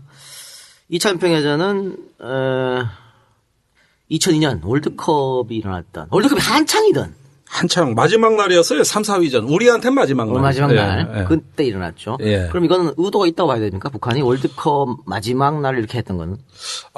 그 날을 일부러 택하진 않았을 겁니다. 우선은 그 당시가 꽃게의 기록적인 풍년입니다. 아마 연평어장이 개정되고 이렇게 꽃게가 많이 잡힌 거는 정말 상상 밖이었어요. 인천광역시에서만 약 한 12,000톤가량 수확을 합니다. 그럼 평상시는 어느 정도길래 풍년이라고 말씀하십니까? 자, 제가 아까 노무현 정부 5년간은 평화로웠다 그랬잖아요. 2005년의 수확량이 200톤입니다. 어이구, 200톤인데 그 당시에 12,000톤? 예, 12,000톤. 예. 그 다음에 천안함 사건이 일어나기 직전 2009년이 또 12,000톤입니다. 그러니까 꽃게는 도발자고 그 꽃게를 못 오게 이제 어장을 망치는 해파리는 평화유지군입니다. 그런데 이때 그 꽃게 작전이 또 벌어지고 있었고 그 다음에 그 꽃게잡이 작전 중에서도 사실은 북한 경비정은 이미 독이 오를 대로 올라 있었죠. 아마 뭐 절치부심 이때만 노렸다고 해도 과언이 아니에요. 그러다 보니까 이제 불행이 하나씩 둘씩 착착 맞아 떨어집니다. 모든 불행이 일어날 수 있는 조건이 하나둘씩 맞아 들어가기 시작해요. 그래서 이제 2차 연평해전이 일어나는데, 날짜가 언제죠? 2차 연평해전이? 6월 29일입니다. 6월 29일. 역시 이것도 아침입니다. 네, 아까 그렇습니다. 1차 연평해전도 아침이었는데, 네. 2차 연평해전도 아침 9시 54분경에 북한군 경비정 등산꽃 388호가 네. NLL을 넘어서 남하를 시작했고요. 네. 북한 경비정이 남하를 하니까 당연히 우리는 여기 응대를 해야겠죠. 예. 대한민국 해군 253 고속정 편대가 대응 기동을 실시했다. 한 대가 했다는 게 아니죠. 편대라고 했답니다. 2대입니다. 네. 예. 그러니까 이렇게 우리 편대가 대응 기동하니까 북한 경비정이 선수를 서쪽으로 돌렸다. 예. 그리고 그런데 이어서 10시 1분에 한 대 더 북한군 고속정 등산곳 이번엔 684호. 이건 아까보다 더 큰 배입니다. 215톤이니까. 예. 추가로 남아. 예. 그래서 역시 또 우리가 대한민국 해군 232 고속정 편대가 대응 기동. 예. 여기까지는 뭐 특별한 게 없는 거죠. 없는데 분명히 이상하긴 했죠. 그 68사정이 북에서 넘어왔다 그랬는데 그 함정이 제1연평해전 때 북한 어뢰정 세척을 호위하던 경비정입니다. 문제의 그 함정이에요. 옛날에 왔던 그 배. 예, 그때 흠씬 두들겨 맞고 가는 그 배입니다. 그 어떤 상징적인 의미가 좀 있는 건가요? 물론 뭐 북한의 해군 전력이 별게 없으니까 사실은 그 있다. 함정이 왜 그 함정이냐 이렇게 묻는 거는 조금 이상할 수 있습니다만은 그러나 이때 연속 사흘을 넘어오고 있었거든요. 그리고 넘어오던 패턴이 비슷했어요. 그러다 보면은 상당히 우리가 좀 경계해야 될 함정임에 틀림없었습니다. 특히 과거에 가장 원한에 사무친 함정이니까요. 그랬는데 당시 이제 정병칠 사령관, 사령관은 해군에 어떻게 이함대 사령관이셨고, 예, 이때 제2연평해전의 후유증으로 화병에 걸려 돌아가셨죠. 뭐 뒤에 자세히 얘기해도 2010년에. 네. 예. 정병칠 사령관이 3km 거리를 유지해라 이렇게 지시를 했다 그러거든요. 네. 이건 어떤 뜻이 있는 거죠? 3km를 유지해라는 것은? 역시 북한 함정에 함포가 없으니까 이때는 북한 함정이 그 함포가 없다는 데에 대해서 얼마나 그 곤혹스러웠는가 하는 게 드러나는 대목이 있습니다. 육상의 전차포를 떼서 배에다 실었군요. 배에다 실어버려. 그러니까 이렇게 해서라도 화력의 그 균형을 맞춰야겠다. 예. 그럼 3km만 떨어져 있으면은 절대 북한은 우리 배를 못 맞을 일 없어요. 예. 왜 맞습니까? 예. 우리 배 함포 사거리는 안에 3km 안에 들어갈 수가 있는 건가요? 있습니다. 예. 예, 지금 해군이 갖고 있는 화력들 뭐 초기함에 76mm 함포 같은 거 있잖아요. 네. 그건 3km면 너끈히 맞히고 더 떨어져도 상관없습니다. 예, 유도탄 고속함 같은 경우 있는데 뭐 거의 뭐 7km, 8km 밖에서도 작전 가능. 정병칠 사령관의 이 3km 유지라 지시는 적절한 거였네요. 그렇죠. 이제 아무래도 월드컵 이제 3, 4위전이 있는 날 대규모 교전을 해서 확전을 피하면서 나름대로 NLL을 방어할 수 있는 대책이 뭐냐는 거죠. 그러면은 분명히 이제 국가적인 대사가 열리고 있고 온 국민의 시선이 거기 쏠리고 있고 그런데 NLL은 방어해야 되겠고 그리고 수역에서 주도권은 잡아야 되고 하면은 해군의 제일 그 적절한 대응은 거리 유지입니다. 거리 유지를 하면 우리 측 화력이 굉장히 우세하기 때문에 북한이 쉽게 도발 못 합니다. 그런데 이런 지시를 했는데 이상한 일이 벌어졌다고 해요. 이상한 일이 벌어졌죠. 그러니까 6노트의 느린 속도라고 그랬는데 우리 배가 최고 속도가 어느 정도까지 가능하죠? 30노트. 30노트 가능한데 6노트의 느린 속도로 우리 고속정이 북한 함정에 접근하기 시작했다고. 예. 사령관의 지시가 있었음에도 불구하고 왜 그 느린 속도로 북한 함정에 접근을 했죠? 그 양상을 조금 구체적으로 설명드리면은 편대장이 승선한 앞에 가는 함정은 고속정 358정입니다. 그 뒤를 따라가던 게 357정. 그 연평해전 영화에서 그 비극이 일어난 함정입니다. 이렇게 두 대가 일렬로 그 684정에 접근하기 시작했는데 이때 속도가 시속 6노트. 그러니까 최저 속도입니다. 함정의 속도는 10노트 단위로 올라가거든요. 그러면 6노트라면 최저 속도라고 볼 수가 있겠죠. 이렇게 그 접근을 하기 시작했는데 그러면 누가 지시해서? 그렇지. 왜 이 기동이 나왔느냐 하는 건데. 유지해라 그랬는데 사령관이. 그다음에 더 이상한 거는 주변에 호위함인 초계함이 없었어요. 13km 밖에 있었습니다. 그러니까 전투 대형을 유지하려면 앞에 고속정이 가고 그 뒤에 약간 떨어진 거리에서 멀게는 한 3km 이런 정도 이내에 우리 초계함이 호위함이 가고 있었어야 되고 주변에 함정이 많았습니다. 우리가 제천함도 있었고 광양함도 있었고 많았어요. 그러니까 충분히 그 전투 대형을 유지해서 갈 수 있었는데 이 초계함 어디로 사라지고 없어. 13km 밖에 있고 오로지 고속정 두 척 참수리정이 접근을 하기 시작했는데 358정 편대장이 탄 함정이 684정에 근접하자마자 이제 그 동쪽으로 급선회를 해서 빠져나갔습니다. 그러면 뒤따라오던 357정도 빨리 그렇게 가야 되는데 진행하던 관성에 의해서 계속 684정에 접근을 한 거죠.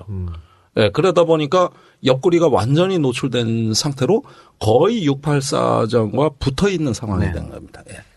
그러니까 왜 사령관 지시를 어겼냐는 거죠. 이거를 이게 나는 새정치연합이 국정조사라도 해서 밝혀내야 될 일이라고 봐요. 이거 영화에서도 안 나온 내용이거든요. 영화에서는 누군가가 계속 지시를 합니다. 그 차단기동해라 그러는데 그 목소리의 주인공이 어떤 놈인지 밝혀내야 돼.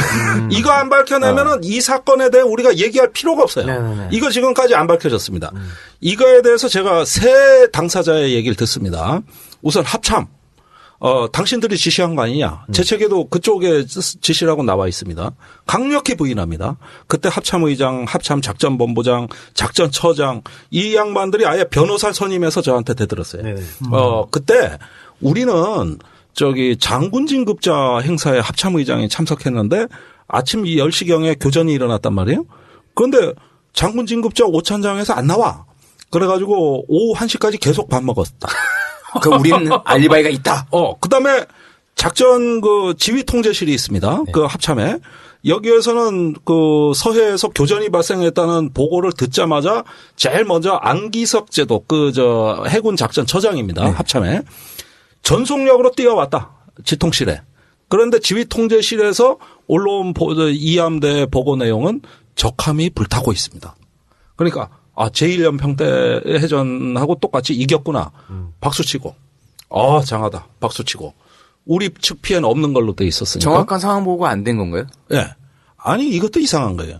그래서 그 뒤에는 어떻게 했느냐. 밥 먹으러 갔다. 이게 합참이니까 우리는 상관없다. 이 얘기고. 그러면 누가 한 거냐 그러니까 그날은 해군 작전사령부가 작전을 통제했다. 그래서 제가 또 작전사령관을 만납니다. 그 당시 작전사령관은 문정일 뒤에 해군 참모총장이 되신 중장. 네. 그래가지고 만났어요. 우리 배가 왜 접근한 겁니까? 어떻게 누가 보냈습니까? 그러니까 한참을 생각하시더라고. 정말 믿어주라. 모르겠다. 아무도 모르는 거네. 모르겠다.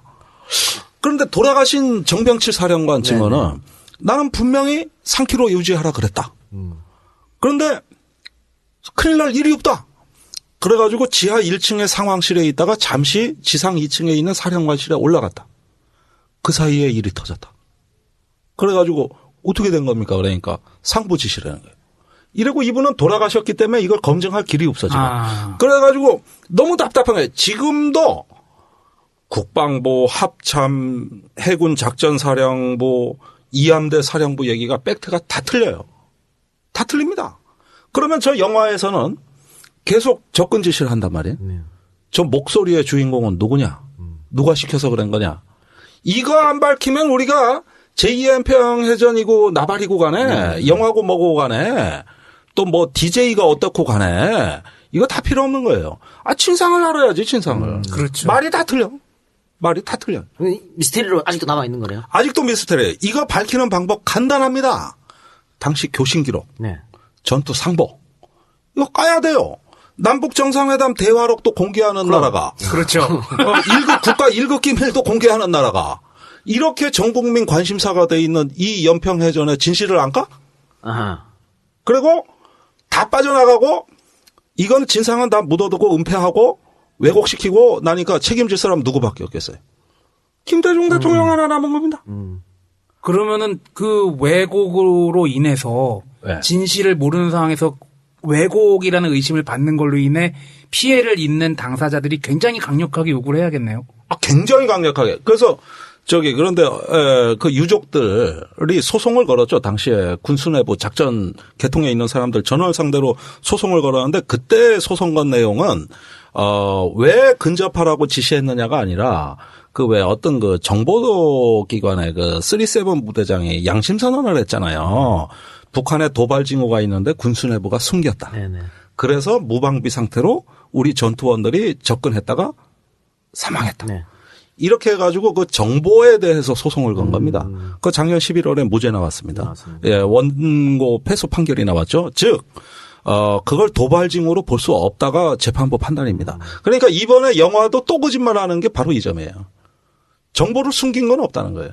그걸 그렇죠. 도발 징후로 볼 수 없다는 겁니다. 이게 작년 11월에 재판부 판단인데 이걸 조선일보가 지난 7년간 우려먹었어요.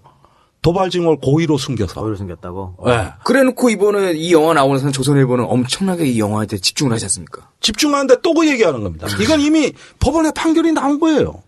그런데 그 도발 징후라는 게 감청을 한 걸 얘기하는 건데 엄청나게 많이 들어옵니다. 뭐 쏴라 마라부터 해서 별 얘기가 다 있어요. 그다음에 거리 좋습니다. 우리가 쏠 수 있습니다. 그러니까 오늘은 아니다. 그냥 올라와라. 이 내용이거든요. 이 내용인데 물론 저는 참고했었어야 된다고 보는데 재판부가 보기에는 그것뿐이 아니라 그에 상반되는 또는 그와 유사한 정보가 너무 많아서 그것만을 특정해서 부기 도발한다고 합참이 판단할 수 없었다는 겁니다. 이래가지고 유족들에 대해서 원고 패소 판결을 내린 겁니다. 그 37 부대에서 했던 그런 얘기죠. 그렇습니다. 감청해야 되는 거. 오케이. 그러니까 이것도 진실 규명해야 돼. 이것도 지금까지 우리가 7년간 들어왔던 얘기가 있잖아요. 그러니까 정보에 미스냐, 작전에 미스냐, 네. 기동에 미스에서 문제가 있었냐. 아니 이걸 규명 안 하고 이 사건에 우리가 진상을 말한다? 웃기는 소리입니다. 이거부터 바로 잡아놓으면 정말로 DJ가 나쁜 사람인지 아니면은 다 잘못이 없으면 답은 하나밖에 없어요. 현장에 우리 해군 전투부대, 그 고속정 편대장들의 기강문란인데 이미 영웅화만 시켜놨는데 이거 어떡할 거야? 그러니까 자의적 판단으로 갈 수 있나요? 그런데 자의적 판단으로 이렇게 접근을 하는 게? 그래서 청와대가 조사를 했습니다. 네. 그 2002년에 이제 사람이 많이 죽었고 또 뼈 아픈 희생이 있으니까 청와대에서 어떻게 그냥 넘어갑니까? 그 월드컵이 이제 끝날 무렵에 그 청와대 국정상황실에서 이 사건의 진상 조사를 했죠. 그래가지고 청와대 그 군인들이 파견 나가 있거든요. 그 사람들이 조사한 거예요. 그래서 합참의장, 작전본부장, 그다음에 이함대 사령관, 그다음에 해당 전단장, 편대장 다 만났죠. 다 만나 진술을 다 받았고 또 한미연합사 진술도 들었어요. 그때 한미연합사 부사령관 남재준. 거기 진술도 들었어요. 그래가지고 그 조사한 내용이 보고서로 작성이 됐습니다. 네. 그런데 당시 그 남재준 한미연합사 부사령관 정보가 많을 거 아닙니까? 거기나 뭐 합참의 작전본부장 뒤에 이명박 정부 때 초대 국방장관 이상희 씨 이분들 진술은 일관됐어요. 저건 해군이 기강이 문란해서 전투 대형도 안 갖추고 전술 조치선을 무단으로 넘어서 적 함정에 접근해서 그래가지고 까불다가 다친 거다. 이렇게 진술을 해버리네. 장병들에게 모든 책임을 돌렸네요. 네. 근데 그때 청와대 조사에서 네. 통신 기록이나 이런 거는 안 까봤나 보죠? 아니 그러니까 이 모든 어떤 교신 기록이나 전투 상보나 다 정밀하게 검토를 해야 되는데 일선의 그 편대장부터 편대장들입니다. 고 편대장뿐만 아니라 해군의 웬만한 이함대 예하의 편대장들이나 아니면은 합참 단위에 이르기까지 다 진술이 일관되고 그다음에 모든 정황이 맞고 이래가지고 이걸 보고서로 정리해서 종결한 겁니다. 그때 해군의 국방부 합참 해군에 대해서 사실은 DJ가 조치를 했어야 됩니다. 국방장관, 합참의장, 합참작전본부장, 이함대 사령관, 해군 작전사령관, 해당 전단장 모조리 보직 해임시키고 죄다 옷 뺏겨야 된다. 죄다 옷 뺏기고 DJ가 대국민 사과를 하셨어야 됩니다. 그럼 DJ가 못한 부분인가요? 못한 부분이에요. 다 덮어줬죠. 용서해 준 겁니다. 자, 그럼 어쨌든 그렇게 이제 사령관의 지시를 어기고 접근을 해서 10시 25분에 그 문제의 그 북한군 684호가 85mm 함포로 우리 참수리 375의 기습 발사. 저기서 먼저 공격을 한 거죠. 예, 그렇습니다. 그래서 이제 우리가 받으면 우리는 가만히 있을 수 없으니까. 우리도 대응 사격했죠. 그런데 이 과정에서 이제 우리 측에 많은 사람들이 사망하게 되는 것이죠. 그렇죠. 28명 중에 승조원 28명 중에 6명이 사망했고 그다음에 15명이 부상을 했으니까 총 24명이 사상된 거거든요. 28명 중에 24명이 사상됐다 그러면 사실은 큰 사고네요. 전멸입니다. 이건 전멸된 거예요. 북한군 피해는 어땠습니까? 한 30명 정도 사상된 걸로 추정하고 있어요. 그런데 거의 전멸하고 배는 가라앉기 시작했죠. 예인되던 중에. 그러면은 이거는 결론으로 내리면 승전입니까? 패전입니까?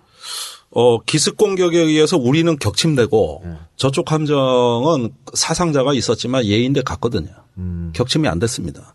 이건 패전입니다. 패전이 볼 수 있습니다. 피해는 비슷한 것 같네요. 아니 그건 사상자만 기준으로 하면 그렇지만 이런 경우에는 패전에 가깝다고 봐야 되겠고 그래서 이 함대가 제2연평해전에 대해서는 승전비를 못 세우고 전적비만 세운 겁니다. 이건 해군도 부끄러운 역사라고 인식을 했던 겁니다. 해전이다 승전이다 하는 거는 군의 기준이 있어요. 어느 정도 규모 이상이 돼야 되고 또 양측의 국가 의지가 실려가지고 체계적인 작전이 있을 때 그걸 해전 승전이라는데 이건 1대1 붙은 거 아닙니까? 1대1로. 네. 그러면은 우리 전방의 사단에서 휴전선 지키는데 무슨 아무 작전도 없이 북한 병사하고 우리 병사가 1대1로 붙었다. 이거 전쟁이라 그럽니까? 이거 작전이라 그럽니까? 그건 그냥 교전이에요. 그냥 교전이라고요. 이건 군의 기준으로 봐서 그렇다 이겁니다. 그런데 이젠 정치적 기준으로 뒤집어 엎은 거죠. 그래서 해전이고 승전이다 이렇게 된 겁니다. 그런데 그렇게 해전이고 승전이면 왜 13년이나 걸립니까? 진축을 하지. 그리고 전적비 세운 거 그것도 한땐 국회에 혼났어요. 그리고 합참의장은요. 오후가 되도록 이 진상을 몰라요. 애들이 죽고 막 배가 침몰하고 이러고 있었는데 합참지통실에서는 박수 치고 있었고 의장은 국방회관에서 계속 밥 먹었다는 거 아닙니까 점심을. 네? 그러니까 이건 부끄러운 역사가 맞습니다. 지휘 체계가 붕괴됐고 그다음에 부적절한 기동 최저 속도로 근접했는데 전투 대응을 안 갖췄다. 이런 것들이 있다면은 지금이라도 저는 그 사망한 전투원들에 대해 영화 만들고 다 좋다고 봐요. 영화 좋아. 그다음에 해군의 무너진 자존감 세우는 거 좋아. 우리가 왜 저 사람들 포용 안 해야 돼? 다 우리 조카들, 동생들, 우리 자식들인데. 그리고 죽었으면 그에 마땅한 국가가 그에 부합되는 행동 나와야 되는 거. 이걸 왜 반대해? 근데 예. 그 얘기가 아닌 거예요. 지금 그 얘기는 이 사건의 진상을 숨겨두고 그다음에 영화를 만들고 전적비를 세우면 뭐하냐 이거죠. 이거는 누가 접근시켰느냐. 그다음에 왜 졌느냐. 더 근본적으로는 이 교전이 왜 일어났느냐. 예. 방금 패전이라고 말씀하셨는데 당시 2002년도에는 다 패전으로 인정을 했었습니다. 네. 국회의원도 다 마찬가지였는데 근데 그때도 이 잘못은 DJ의 4대 지침 때문의 문제다. 이걸 이제 당시 야당 의원들이 줄기차게 주장했거든요. 이제 국회 속기록에서 제가 갖고 온 건데요. 당시 야당이면 지금은 새누리당이지. 김대중 대통령이 4대 지침을 잘못 하달했고 그 4대 지침 때문에 교전규칙이 바뀌었고 합참의 작전 예규가 바뀌었고 그래서 이번에 졌다. 이게 이제 야당 의원들의 주장이었고 이런 야당 의원들의 주장에 당시 국방부 장관 이준이 대답을 어떻게 했냐면 97년도에 작성된 합참 작전 예규에 99년 연평해전 중에 하달된 대통령님의 지침과 유사한 내용이 기술된 이유는 연평해전 당시 정전시 교전규칙과 합참 예규의 기본 개념을 대통령님이 요약하여 강조했기 때문에 그 내용이 유사할 뿐이며 정전시 교전규칙과 합참 작전 예규는 대통령의 지침 때문에 추가되거나 수정된 것이 없다. 그러니까 1차 연평해전과 똑같다고 이제 국방장관 얘기하는 거예요. 사례 지침이.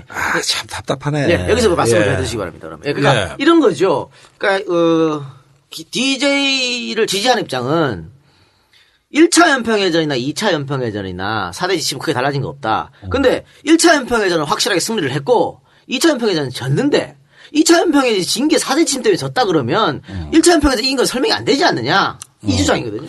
자, 보십시다. 이거는 이 사건의 본질은 교전 수칙이나 작전 얘기하고 아무 관련이 없는 겁니다.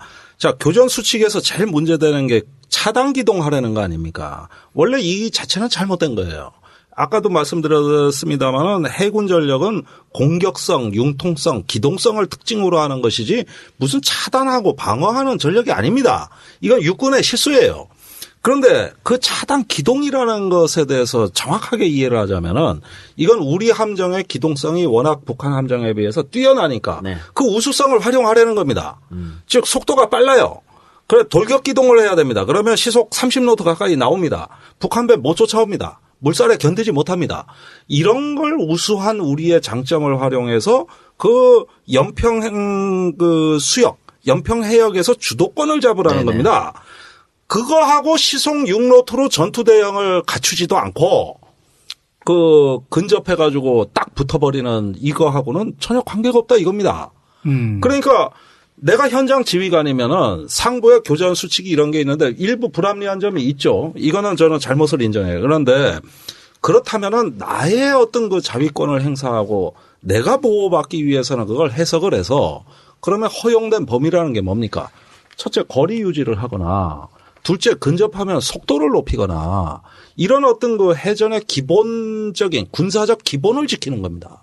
근데 이게 다 무너져 있었단 말이에요. 속도가 약해지니까. 이게 어떻게 교전 수칙에서, 그럼 교전 수칙에 최저 속도로 적함정에 근접해서 그것도 더군다나 모든 그 684정의 화력, 뭐 지상 화기부터 시작해서 다 우리를 겨누고 있는데 그걸 시속육로트로 가서 근접하라 그러면 교전 수칙에 이런 걸 강요하라 그러면 그 교전 수칙은 범죄자들이 거의 범죄입니다. 범죄. 잘못된 거죠. 완전히 잘못된 거죠. 근데 세상에 이런 교전 수칙이 어디 있으며 그다음에 제가 이제 문정일 해군 작전 사령관한테 이렇게 교전 수칙이 하도록 돼 있습니까? 그러니까 이분이 펄쩍 뛰면서 하는 얘기가 아니 당시에 어떤 작전 지침, 어떤 교전 수칙, 어떤 지시에도 그렇게 하라고 할 적 없습니다. 그러니까 교전 수칙에 뒤집어 씌우는 어떤 그 지금 행태가 나온다는 거는 이 사건의 어떤 우리의 본질과 그 사건의 진실 이런 걸 갖다가 가리는데 매우 좋은 수단이에요. 교전 수칙 핑계대고 그러면 대한민국 헌법에 한반도의 평화적 통일을 천명하고 있는데 헌법 때문에 그럼 나 평화 지키려고 못 싸우겠다 이래도 되는 겁니까? 그렇게 핑계대기로 따지자면 모든 게 핑계거리입니다. 헌법부터 시작해서 교전 수칙까지. 가장 큰 문제는 아까 얘기한 최저 속도로 북한 함정에 접근한 거. 그게 가려지지 않는 이상 뭐 다른 건 다 필요 없는 그런. 그 지시를 누가 시켰는지를 밝혀내야 된다. 밝혀내야 된다. 그래서 어떤 보이지 않는 손이 우리의 전투원들을 죽음의 현장으로 내몰았는가. 누가 등을 떠밀었는가. 이걸 밝혀야 되는데 지금 그때 당시 합참 해군 작전사령부, 이함대 사령부는 본인들은 다 아니라 그럽니다. 전부 그 해당 함정의 군기문란이었다. 그 얘기도 못 하는 거예요. 왜? 표창장 주고 영웅 만들었는데. 그 얘기도 못 하는 거예요. 고로 이 제2연평해전의 최대 미스테리는 뭐냐 하면은 가기는 갔는데 누구도 보내지 않았다는 결론이 나오는 겁니다.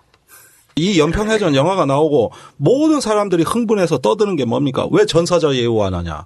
전쟁이다 이거. 해전이다 이거.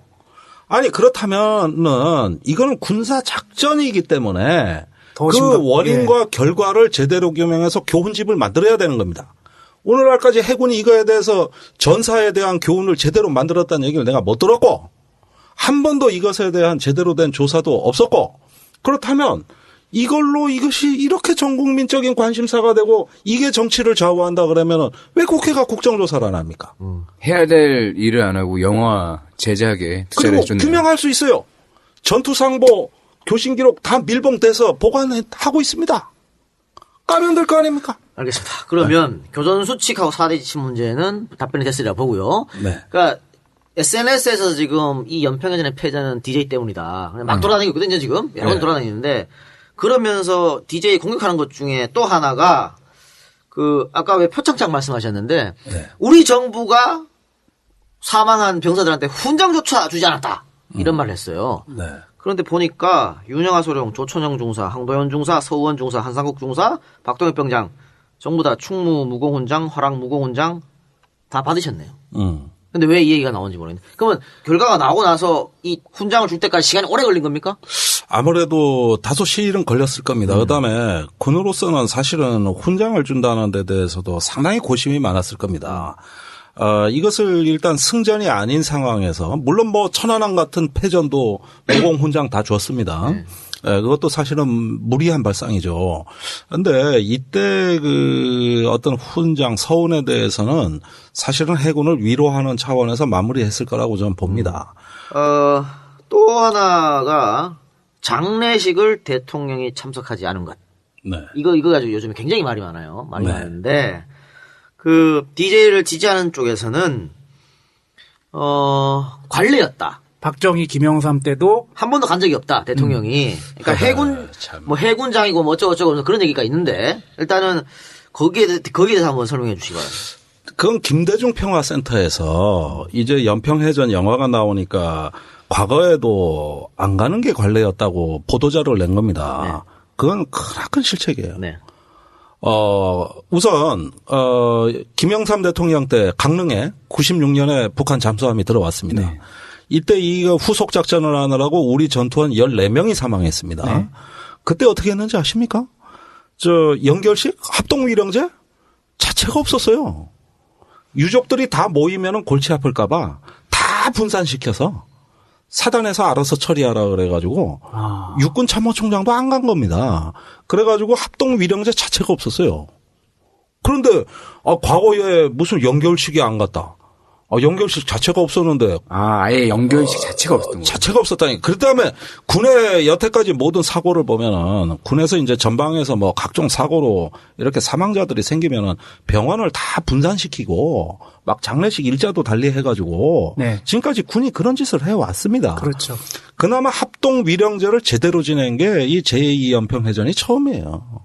이게 처음이 있는 일이고. 그럼 그전에는 아예 연결식이라는 게 없었다. 연결식이야 뭐 부대 단위로 하든가 아니면은 뭐 하급 단위에서 했지. 무슨 국가 차원의 연결식을 합니까? 그러니까 이런 상황에서 이제 대통령이 안 갔다는 겁니다. 이거는 그때 당시 정서가 아니라 지금 정서로 보면은 대통령이 좀 소홀했다고 저는 생각해요. 지금 정서로 보면 그래요. 그러나 그렇다고 해서 김대중 평화센터가 과거에도 안 갔다. 이렇게 보도자료 낸 거는 이건 무지의 소치입니다. 조금 미스네요. 미스죠. 그러면 방금 그 김현상 장군 때 강릉 무장공비 사건 때 연결식 자체가 없었다. 말씀하셨어요. 네. 그러면 박정희 정권 때 1967년 1월 네. 당 포함 사건이 있었습니다. 네. 이것도 북한의 함정이 네. 우리 당 포함을 해서 공격을 해가지고 우리 배가 침몰하는 사건입니다. 그렇죠. 이것도 완벽한 패전이죠. 네. 당시에 우리가 70여 명이 배에 타고 있었고 네. 39명의 해군 장병이 전사한 네. 굉장히 큰 사건이었는데. 큰 사건이었어요. 그러면 이때도 박정희 대통령이 참석을 안 했는데. 안 갔어요. 그럼 여기 때도 그러면 장례식 자체가 없었던 겁니까? 아니 연결식은 있었습니다. 이때 이건 있었습니까? 참모 차장이 갔습니다. 박정희 대통령 안 가고. 안 가고. 그러면 이렇게 이해를 하죠. 김종대 편집장님은 박정희 때도 역시 장례식 참석 안 했고 김영사는 있지도 않았고 지금 욕은 DJ만 얻어먹고 있다. 다만 네. 김종대 편집장님께서는 또 안 간 것은 되게 좀 아쉬운 점이다. 아쉬운 점이죠. 그렇죠? 예, 과오가 있었어요. 예. 그러면 이명박 대통령 때는 어떻게 천안함 때 갔던 거죠? 갔죠. 그러니까 그 안보를 표방하고 등장한 이제 보수 정권에서 벌어진 정말로 그 국가적으로 큰 충격을 준 사건에 대해서 지금은 갑니다. 이명박 대통령 갔습니다. 물론 이런 부분에 비추어서 보니까 DJ가 잘못된 것처럼 보이는 것이죠. 사실은 또 맞는 얘기고요. 그런데 DJ가 안 갔다고 그렇게 욕을 한 정권이 어떻게 안 갑니까? 그러네요. 그렇죠. 이걸로 지금까지 정치 공세를 해온 정권이 보수 정권이 어떻게 안 갑니까? 당시 박근혜 대통령이 미래연합 당대표를 하고 있었는데 박근혜 대통령은 연결식에 참석했습니까? 연결식도 안 갔고 수도통합병원에 위문도 안 갔습니다. 그때 박근혜 미래한국연합 대표 네. 관심이 딴 데 있었어요. 어디 있었죠? 한 달 전에. 그러니까 이 사건은 6월에 일어났고 5월에 김정일 위원장 만났잖아요. 만났죠. 거기서 3박 4일 있었죠. 네. 그랬죠. 아주 그냥 국가 정상급 대우를 받았죠. 물론 그 3박 4일 있었습니다만 그중에서도 행적은 11시간밖에 밝혀지지 않았어요. 나 어디서 뭐 했는지 몰라 솔직히. 이거 갖고 음모론도 많이 나왔어요. 네네. 그런데 그때 김정일 위원장하고 경평 축구대회 남북 국가대표 축구대회를 서울에서 여는 걸 합의해 왔잖아요. 그런데 저 서해에서 벌어진 교전이나 이런 것들에 보면은 본인이 안 불안했겠습니까? 그래가지고 많은 기자들이 박근혜 대표를 찾아갑니다. 김정일 위원장에 대해 어떻게 생각하십니까? 이번 서해 교전에 대해서 이게 김정일 위원장 지시라고 생각하십니까? 물어봤겠죠. 제일 마이크 많이 들이댄 네. 정치인입니다. 그런데 항상 박근혜 대표의 대답은 일관됐어요. 서해에서 교전이 일어난 원인은 잘 모르겠다. 그건 나는 모르겠다. 난 모르겠다. 그다음에 항상 박근혜 대표가 얘기한 건 평양에서 넘어오면서부터 김정일 위원장은 한반도 평화를 위해서 진정성이 있어 보였다. 신뢰할 만한 사람이었다. 그리고 8월에 드디어 북한의 축구 대표팀이 내려옵니다. 그 롯데 호텔에서 만찬이 열려요. 네. 그 만찬사를 박근혜 대표가 합니다. 만찬사를. 8월에요. 이때도 역시 똑같이 김정일 위원장은 한반도 평화를 위해 노력하는 정치 지도자로 보였다. 약 한 달 전에 그 연평에서는 해전이 있었음에도 불구하고. 있었음에도. 서해교전의 원인은 아몰랑이네 또. 그러면 서해교전이 김정일 위원장 지시라고 생각하냐 이렇게 기자가 물었는데 김정일 위원장 대답 안 해요. 평화를 위해 노력한다 그러면 안 한다는 생각하는 거예요. 근데 아니 그러니까 이때도 유체이탈 화법이 나온 거예요. 아몰랑. 그런데 자 이때 그 박근혜 대표가 북한에 단호한 조치를 해야 된다는 말을 한 건 맞습니다. 맞기는 맞아요. 그러나 그 9월에 상암동에서 남북 축구대회가 열릴 때까지 가장 우리 정치인 중에서 김정일 위원장에 대해서 감싸고 돈 정치인을 딱 한 명 꼽으라면 박근혜 대표입니다. 그리고 9월 달에 상암동에서 축구대회 할 땐 더 이상한 일이 일어납니다. 어떤 일이죠? 붉은 악마가 대한민국을 외치거든? 네. 그러니까 정몽준 축구협회장한테 막 따져요. 왜 대한민국을 외치냐? 통일조국 외치기로 돼 있는데. 이랬고. 또 일부 관중이 주로 뭐 재향군이나 이런 그 예비역 분들이 태극기를 들고 입장합니다. 그러니까 또 화를 냅니다. 한반도 기들기로 했는데 왜 태극기 들었냐. 아이고, 저기, 어버이연합에서 들으면 깜짝 놀라겠는데. 박상희의 조카 아니야. 그래서 애국가 못 부르게 하고, 대한민국 국호 못 외치게 하고, 태극기 못 들게 하고, 이것 때문에 정몽준 씨 자서전에서는 자기가 이것 때문에 박근혜 대표하고 불편해졌다고 얘기하거든요. 아니, 우리나라 정치는 이렇게 축구에 그래서 제가 이 자서전 얘기를 자세히 읽고 네. 축구협회 사람들을 만나봤어요. 도대체 그때 그렇게 불편했냐 그러니까 그러면 월드컵 끝내가지고 프로 축구 선수들 다 구단에 원복했는데 또 소집하라 그러니 이것부터가 그 안 되는 그 요구를 하는 데다가 그 상암 경기장에서 그런 일이 벌어지고 하니까 축구협회 회의 때 그랬대요. 저 박근혜 대표 저 북한에서 무슨 지령 받고 왔냐. 이래가지고 저한테 흥분해서 떠드는 사람들이 꽤 있었어요. 아니 그러면은 연결식도 안 가. 평원도 안 가.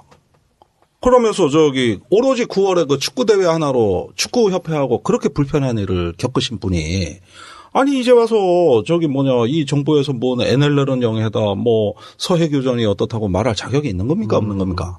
네? 제가 보기엔 적반하장이라는 거예요. 알겠습니다. 또 하나 유족 대우에 관한 겁니다. 제2연평해전 유족은 일시금으로 3,100만 원부터 8,100만 원을 받았고 유족연금을 38에서 86만 원 또 보훈연금을 61에서 62만 원을 지급받았는데 너무 작다 이게. 네. 김대중 정부가 연평해전 전사자를 예우하지 않은 것 아니냐 이런 비난이 있었는데 한쪽에서는 아니 법률이 그렇게 돼 있는데 어떡하냐. 네. 헌법 29조 2항 군인, 군무원, 경찰 공무원, 기타 법률이 정하는 자가 전투훈련 등 직무 집행과 관련하여 받은 손해에 대하여는 법률이 정하는 보상 외에 국가 또는 공공단체, 공무원의 직무상 불법 행위로 인한 배상은 청구할 수 없다. 네. 이렇게 헌법에 돼 있다. 이걸 누가 만들었냐? 박정희가 만들었다. 예. 법대로 해갖고 디자이가 어쩔 수 없어서 나중에 다른 방법으로 그러니까 그 국민 성금을 모아서 한 4억 정도 보상해줬다. 이런 얘기가 있거든요. 그날 그 3, 4위전이 끝나고 우리 축구 대표 선수들이 즉석에서 받은 상금의 일부를 쾌척했습니다.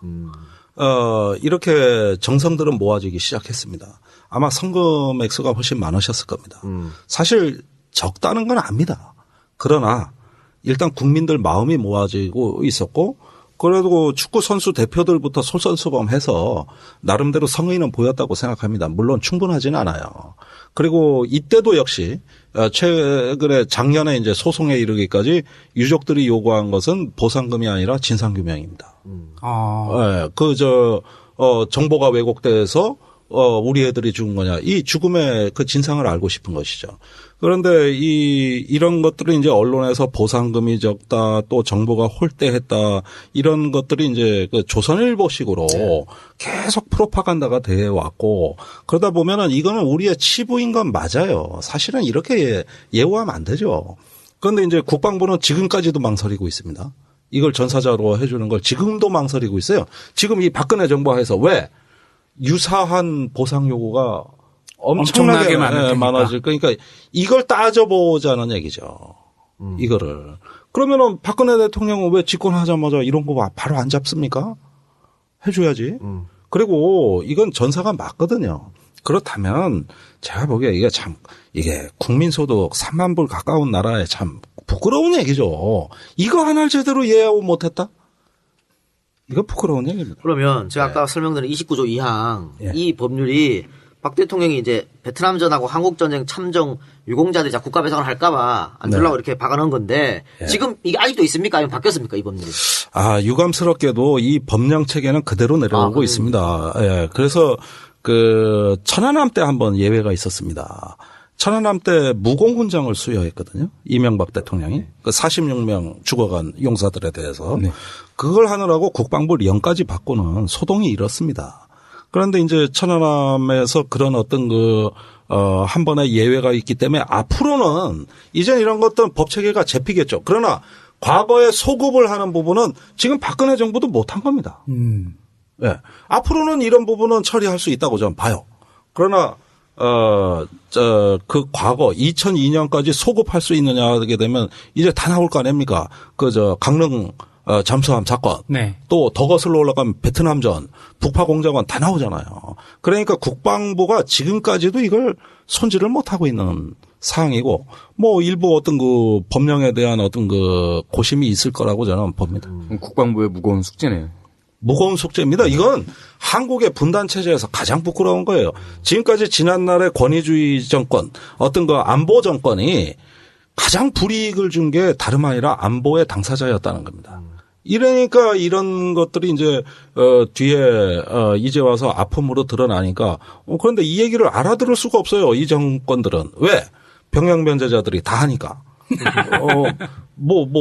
대통령, 국무총리, 국가정보원장, 거기에다가 심지어 청와대 안보전략비서관까지 다 병역 면제자였잖아요. 거의 감수성이 있나 이 사람들? 이해를 못 하겠네요. 네. 결국에는 여기서도 소위 말하는 보수 정권들이 군인들을 소모품으로 사용하고 나몰라라 하고 있었던 그 부끄러운 역사들이 또 군인의 인권 문제도 또 나오고 그렇게 되는 거네요. 역설적으로 군인을 제일 홀대한 건 보수 정권인데 김대중 대통령이 출범하기 이전까지 YS 정부 때까지는 국군 포로의 용어 실체 다 불온시했죠. 국군 포로 자체를 인정 안 했고 그건 DJ가 한 거고 북파공작원 그 7,000명 사망자 사실 자체를 부인했습니다. 완전히.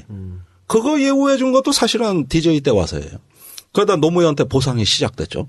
그러면은 지금까지 이 안보에서 그 홀대받고 무시당하고 학대받으면서 그 안보의 그늘 속에 묻혀있던 분들을 다 명예회복하고 복권시켜준 건 진보 정권 와서입니다. 그 전까지는 어땠는지 아십니까?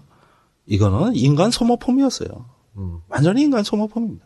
아까 당시 박근혜 대표가 연결식 참석도 안 하고 병문안도 안 갔다 그랬는데 지금 DJ는 7월 2일 날 국군 수도병을 방문해서 장병들 위로했네요. 29일 날 사건이 있었습니까? 29일 날이죠. 7월 2일 날 병문안을 했고 또 7월 23일 날 실종 장병 5명의 가족 12명을 청와대로 초청해서 위로했다. 숫자가 왜 이렇게 적죠 그런데?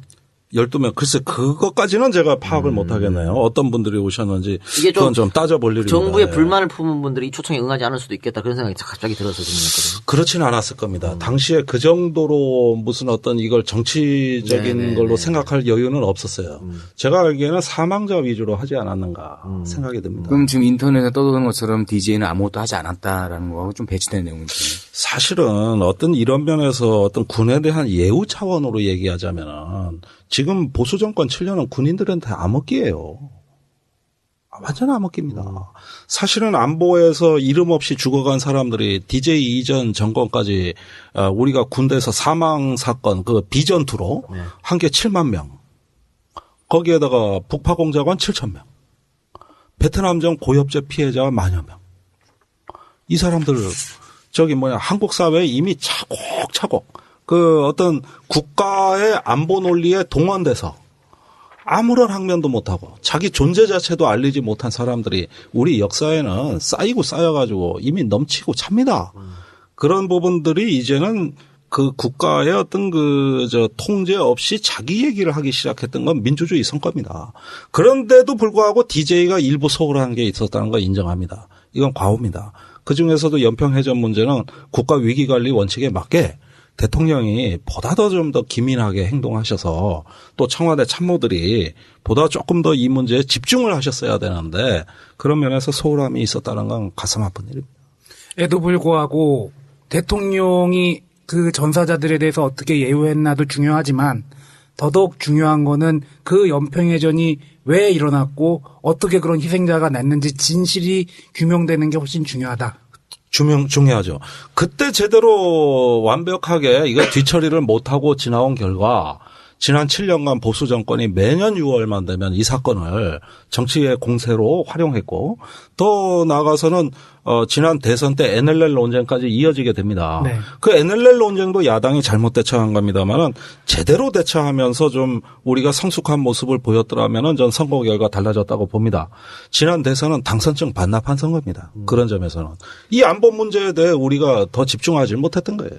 자, 29일 날 사건이 터졌고 당일날 오후에 대통령이 NSC 국가안전보장회의를 소집을 했습니다. 그렇죠? 예. 소집을 하고 그 다음날 30일 날 DJ가 이제 일본으로 날아갔죠. 그렇습니다. 월드컵 폐막식 결승전을 보기 위해서 예. 이걸로 이제 엄청 까이고 있는 상황인데 예. 당시 DJ는 일본에 나가서 고이츠미 주니치로 그 당시 총리가 정상회담을 했어요. 예. 거기서 이제 서해교전 얘기가 당연히 나왔을 테고 예. 한일이 협력하자. 예. 북한을 도발에 대해서 이런 얘기도 했겠죠. 예.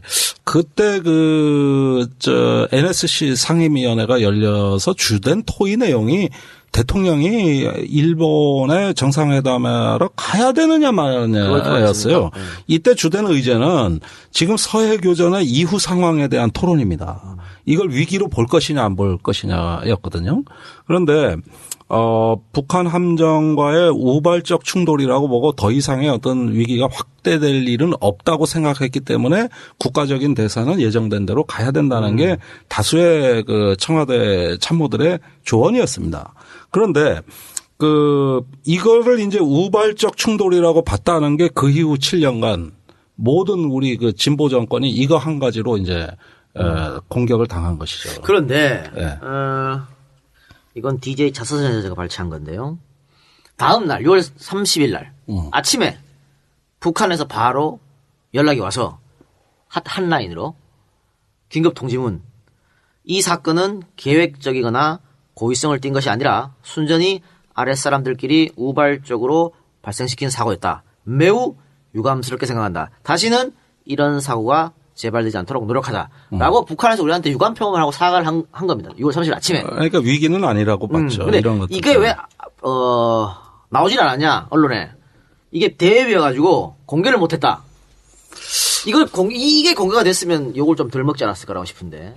그렇죠. 그러니까 예. 북한이 도발을 해가지고 다음날 바로 사과하고 이런 건 전 본 적이 없거든요. 얘를. 이 건밖에 없어요. 그렇죠. 예. 네. 그러니까 이 부분에 대해서는 물론 해석의 차이가 있을 수 있습니다.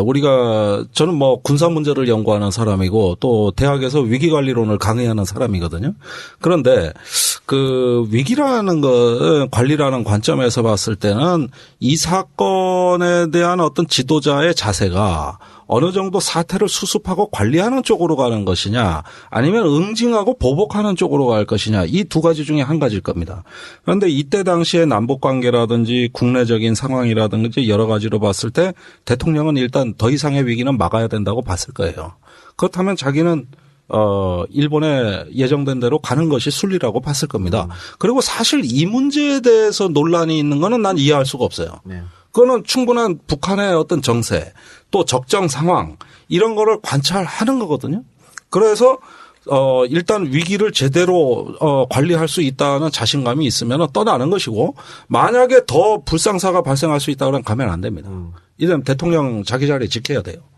그런데 이제 북한에서 그 전통문이 내려왔고 또 이런 것들은 남북 간에 한 라인이 가동됐다는 건 대단히 좋은 일입니다. 그렇죠.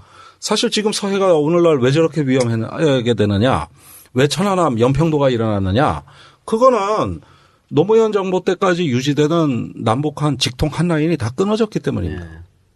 그러니까 상대방의 그 행동이 이게 방어적인 행동인지 공격적인 행동인지 들리지가 않는 거죠. 거죠. 예, 정보가 더 줄어드는 거죠. 그러다 보면은 이제 미세한 자극에도 과잉 행동은 나올 수 있는 거고 그건 북쪽도 마찬가지예요. 그만큼 위험해지는 것인데 이 당시에 상당한 어떤 남북 관계에 자신감이 있었다면은 국가의 위기 관리 차원에서는 대통령이 일본 가는 걸 예정대로 했어야 된다는 게 저는 그거는 지금도 지지합니다. 예. 그러니까 뭐 서해 교전이 이렇게 일어나서 대통령도 예정되어 있는 거 다 취소하고 이렇게 되면 이거 역시 한반도는 움직이는 하였거다. 이런 인식을 또 심어줄 수가 있고 아까 뭐 김편집장님이 북한이 월드컵을 어떻게 하기 위해서 일부러 도발하지 않았을 거라고 했지만 어쨌든 그런 의도가 만약 있었다면 북한의 의도에 끌려가는 거죠. 만약에 네. 일본을 안 가고 이렇게 됐다면 그런 의미에서 하여튼 지지한다고 생각을 하겠습니다. 마지막으로 DJ 얘기를 한번 들어볼까요? DJ가 어떻게 제2연평해전 그래서 어떻게 생각하는지. 나는 그날 오후 곧바로 국가안전보장회의를 소집했다. 나는 우선 해군 장병들의 희생에 깊은 애도의 뜻을 표했다. 유가족에 대해서는 정부가 할 수 있는 모든 지원 조치를 취하라고 당부했다. 그리고 강경한 대북 비난 성명을 발표하고 확전 방지 및 재발 방지 대책을 세우는 등 냉정한 대응을 지시했다. 이에 국방부 장관이 성명을 발표했다. 묵과할 수 없는 무력 도발에 대해 우리 정부는 엄중 항의하며 북한의 사과와 책임자 처벌, 재발 방지를 강력히 요구한다. 북한은 신속하게 응답했다. 다음날 아침 일찍 개통된 한라인으로 긴급 통지문을 보내왔다. 그리고 내용은 아까 제가 설명해드렸고 맞습니다. 북한의 사과는 더 이상의 사태 악화는 원치 않는다는 뜻이었다. 그러나 이러한 북한의 사과문은 당시에는 공개할 수 없었다. 우리 측은 다시 공개 사과하고 책임자 처벌, 재발 방지 보장을 요구했다. 북측은 약 4주 후인 7월 25일에 통일부 장관 앞으로 보내온 전통문을 통해 정식으로 유감의 뜻을 표했다. 이것이 북측이 우리 정부에 보낸 최초의 사과 문서가 되었다. 북의 사과를 확인하고 나서 예정대로 일본 요코하마에서 열리는 월드컵 폐막식에 참석을 했다. 분당 국군 수도병원 연결식장에는 박지원 비서실장을 보내 조의를 폈다. 이렇게 얘기했는데 그 사건 발발하자마자 다음날 전통문으로 사과를 하고 한 달 후에 다시 통일부 장관 앞으로 보내서 정식으로 사과를 한 번 더 했네요. 예, 그렇습니다. 그러니까 이런 식의 어떤 그 사후 수습 관리는 천안함 이후에 이명박 대통령이 했던 거하고 똑같습니다. 오이사 조치가 뭡니까? 북한의 재발 방지, 책임자 처벌, 사과 이거거든요. 그런데 그거 안 했다고 지금까지 남북관계 경색돼 있지 않습니까? 그러면 북한이 사과를 했다면 어떻게 되느냐. 물론 천안함에 대해서는 다른 여러 가지 진상 우리가 모르는 거 있습니다만 만약에 북한이 했다고 치고 그럼 남북 정상회담 하겠다는 거였습니다. 이명박 대통령은. 똑같은 거예요. 지금 보수 진보 나눠져서 우리가 이렇게 시끄러운 것이지 한국 대통령은 똑같을 수밖에 없어요. 이런 사태가 일어나면은 당장 일단 우리 군의 안전을 걱정하고 또 이것이 한반도 전체 위기로 확산되지 않을까를 일단 점검하면서 북한에 납득할 만한 조치를 기다리는 이런 식의 어떤 거 자기의 행동을 보이는 거는 그건 누가 대통령 돼도 똑같은 거예요. 이명박도 그렇게 했어요. 그런데 이명박 때는 북한 사과 안 했죠. 예, 그 뒤에 연평도 포격전이 있었던 건 북한의 명백한 포사격이 맞습니다. 이것도 안 했습니다. 그러면은 남북 정상회담 그 와중에도 하려고 해서 김태호 비서관을 베이징에 보내서 북한 대표를 만나게 해서 뭐라 그랬습니까? 북한에서 유감 표명만 해라. 그러면은 북한은 사과가 아니지만 남측에서는 사과로 비춰질 정도면 되지 않느냐. 그러면서 돈봉투 내민 거 아닙니까?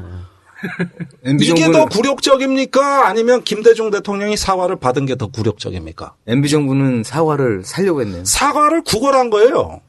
구걸한 겁니다.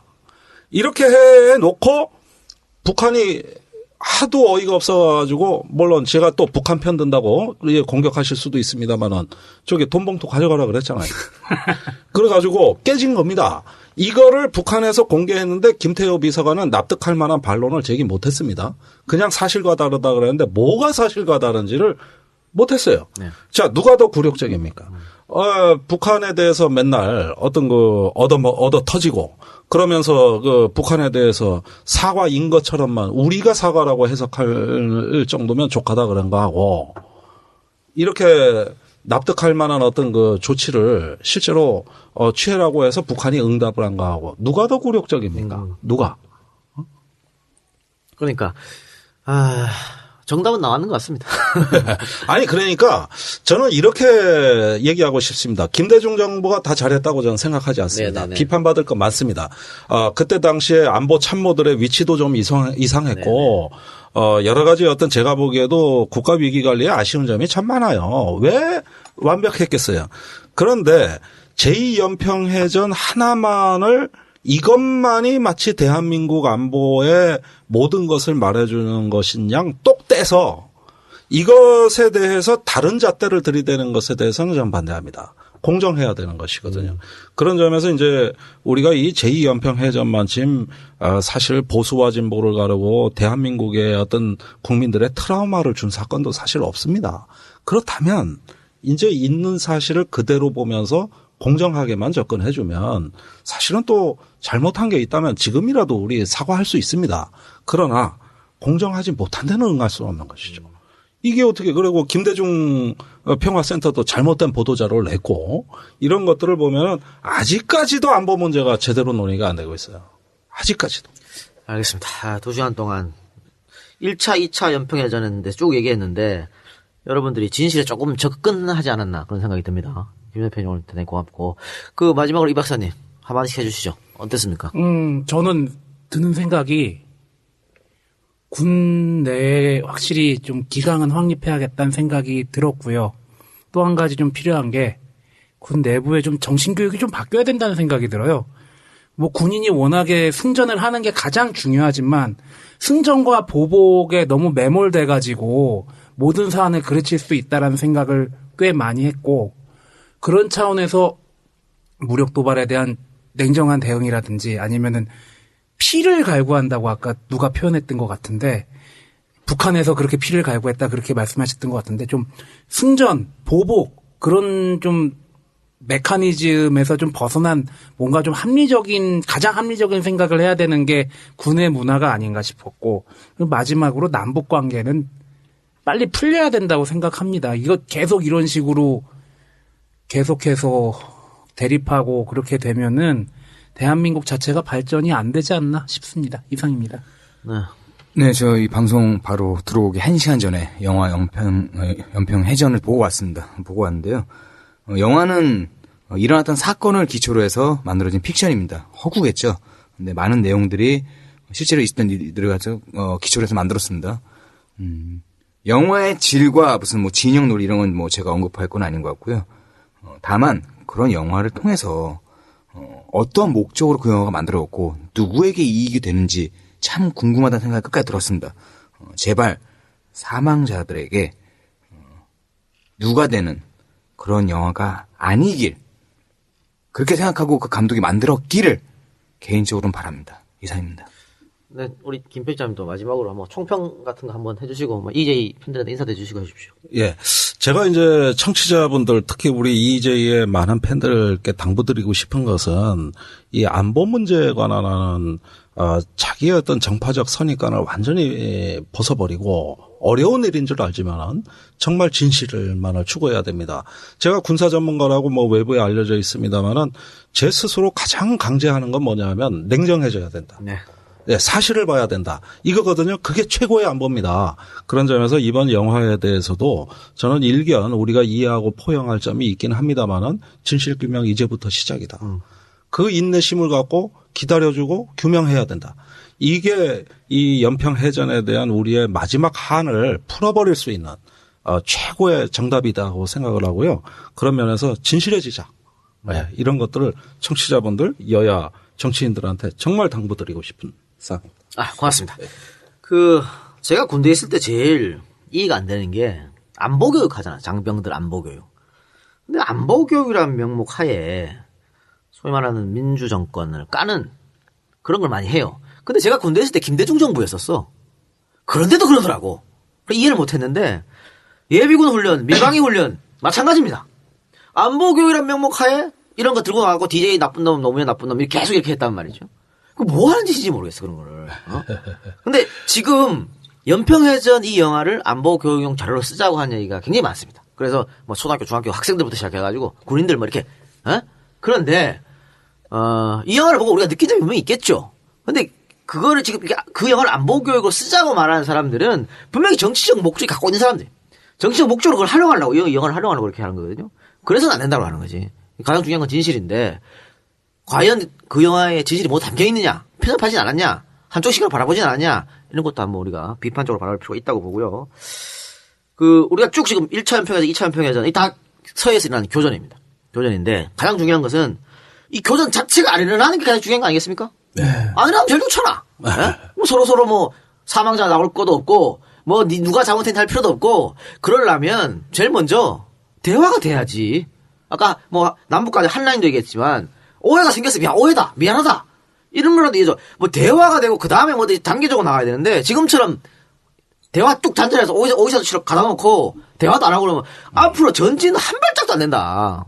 그런 의미에서, 보수 정권이든 진보 정권이든, 남북의 평화를 위해서는, 새누리당의 대권 후보라는 사람이 무슨 우리나라 국민들 한심하니 핵을 안 무서워하니 있다고 얘기하는데, 핵 무서워합니다! 무서워하니까는 평화적으로 해결하려고 그러는 거지. 그러니까 정말 진보든 보수든 한 발 한 발 좀 나아가서 남북한이 평화를 이끌고. 그래서 이런 쓸데없는 교전으로 우리 장병들이 사망하고 이런 데 좀 없기를 간절히 바라겠습니다. 제발 북한이랑 한판 붙어야 되는 거 아닙니까? 입단 소리 좀 하지 마세요. 그걸 국회에서 뻗듯이 하는 게 새누리당 애들 아니야. 누구지? 이쯤 되면 근데 여기가 굉장히 막말을 많이 하는 방송인 줄 알았는데 오늘 생각보다 격이 높아서 내가 좀 약간 예상과 다르다는 느낌이. 네. 자주 나오시길 바랍니다. 예. 네. 알겠습니다. 로비스트 3 한번 하지 뭐. 콜. 괜찮은데.